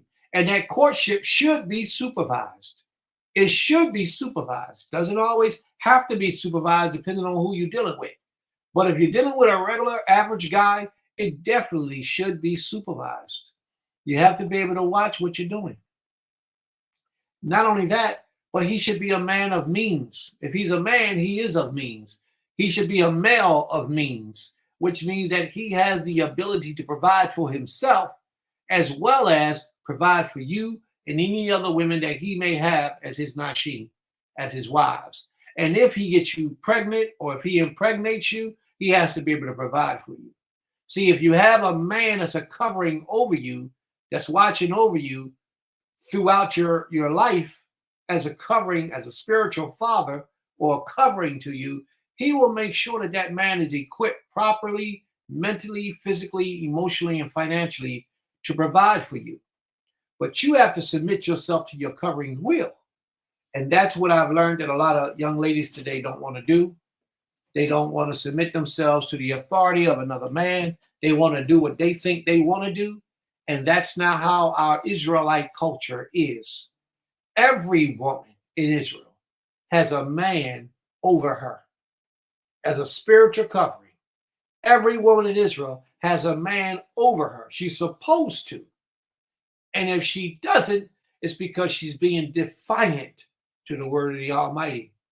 She's being defiant to the word of the Almighty. And we all make mistakes. But today's females that we have out here today, a lot of them don't want you telling them what to do. So therefore, they run from that covering and they take on the sin of the Most High because of that. Because they separate from the proper order and structure that the Creator has established for us to live by. There's a reason why when a woman was divorced or a woman, her husband died or something happened and she has no man no more, that she went back to her father's house. There was a reason why, so that that spiritual covering can be over her. And sisters, y'all need to learn this because there's too many single women out here today trying to do it themselves. It's not that you can't provide for yourself because most of y'all can. The book says that y'all gonna have plenty of dollars, but this ain't about physical dollars. It's about protection. It's about righteousness. It's about a reproach that needs to be removed. It's about a covering. It's about a spiritual journey. It's about lessons and teachings of how you need to get closer to the Creator. You need these things. We need these things. But when you get a sister that feel like she got it all and she don't need nobody to tell her what to do, that's a problem. We got to get away from that. So we back onto the original subject. All right. Is there any more questions or comments, family?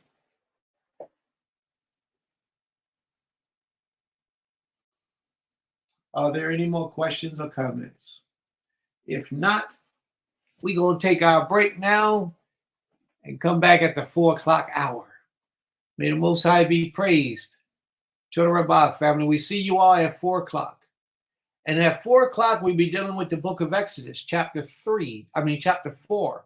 We're going to pick up on chapter 4 where we left off at. The book of Exodus, chapter 4. May the Most High be praised. To the Rabbah. Shalom, shalom, family.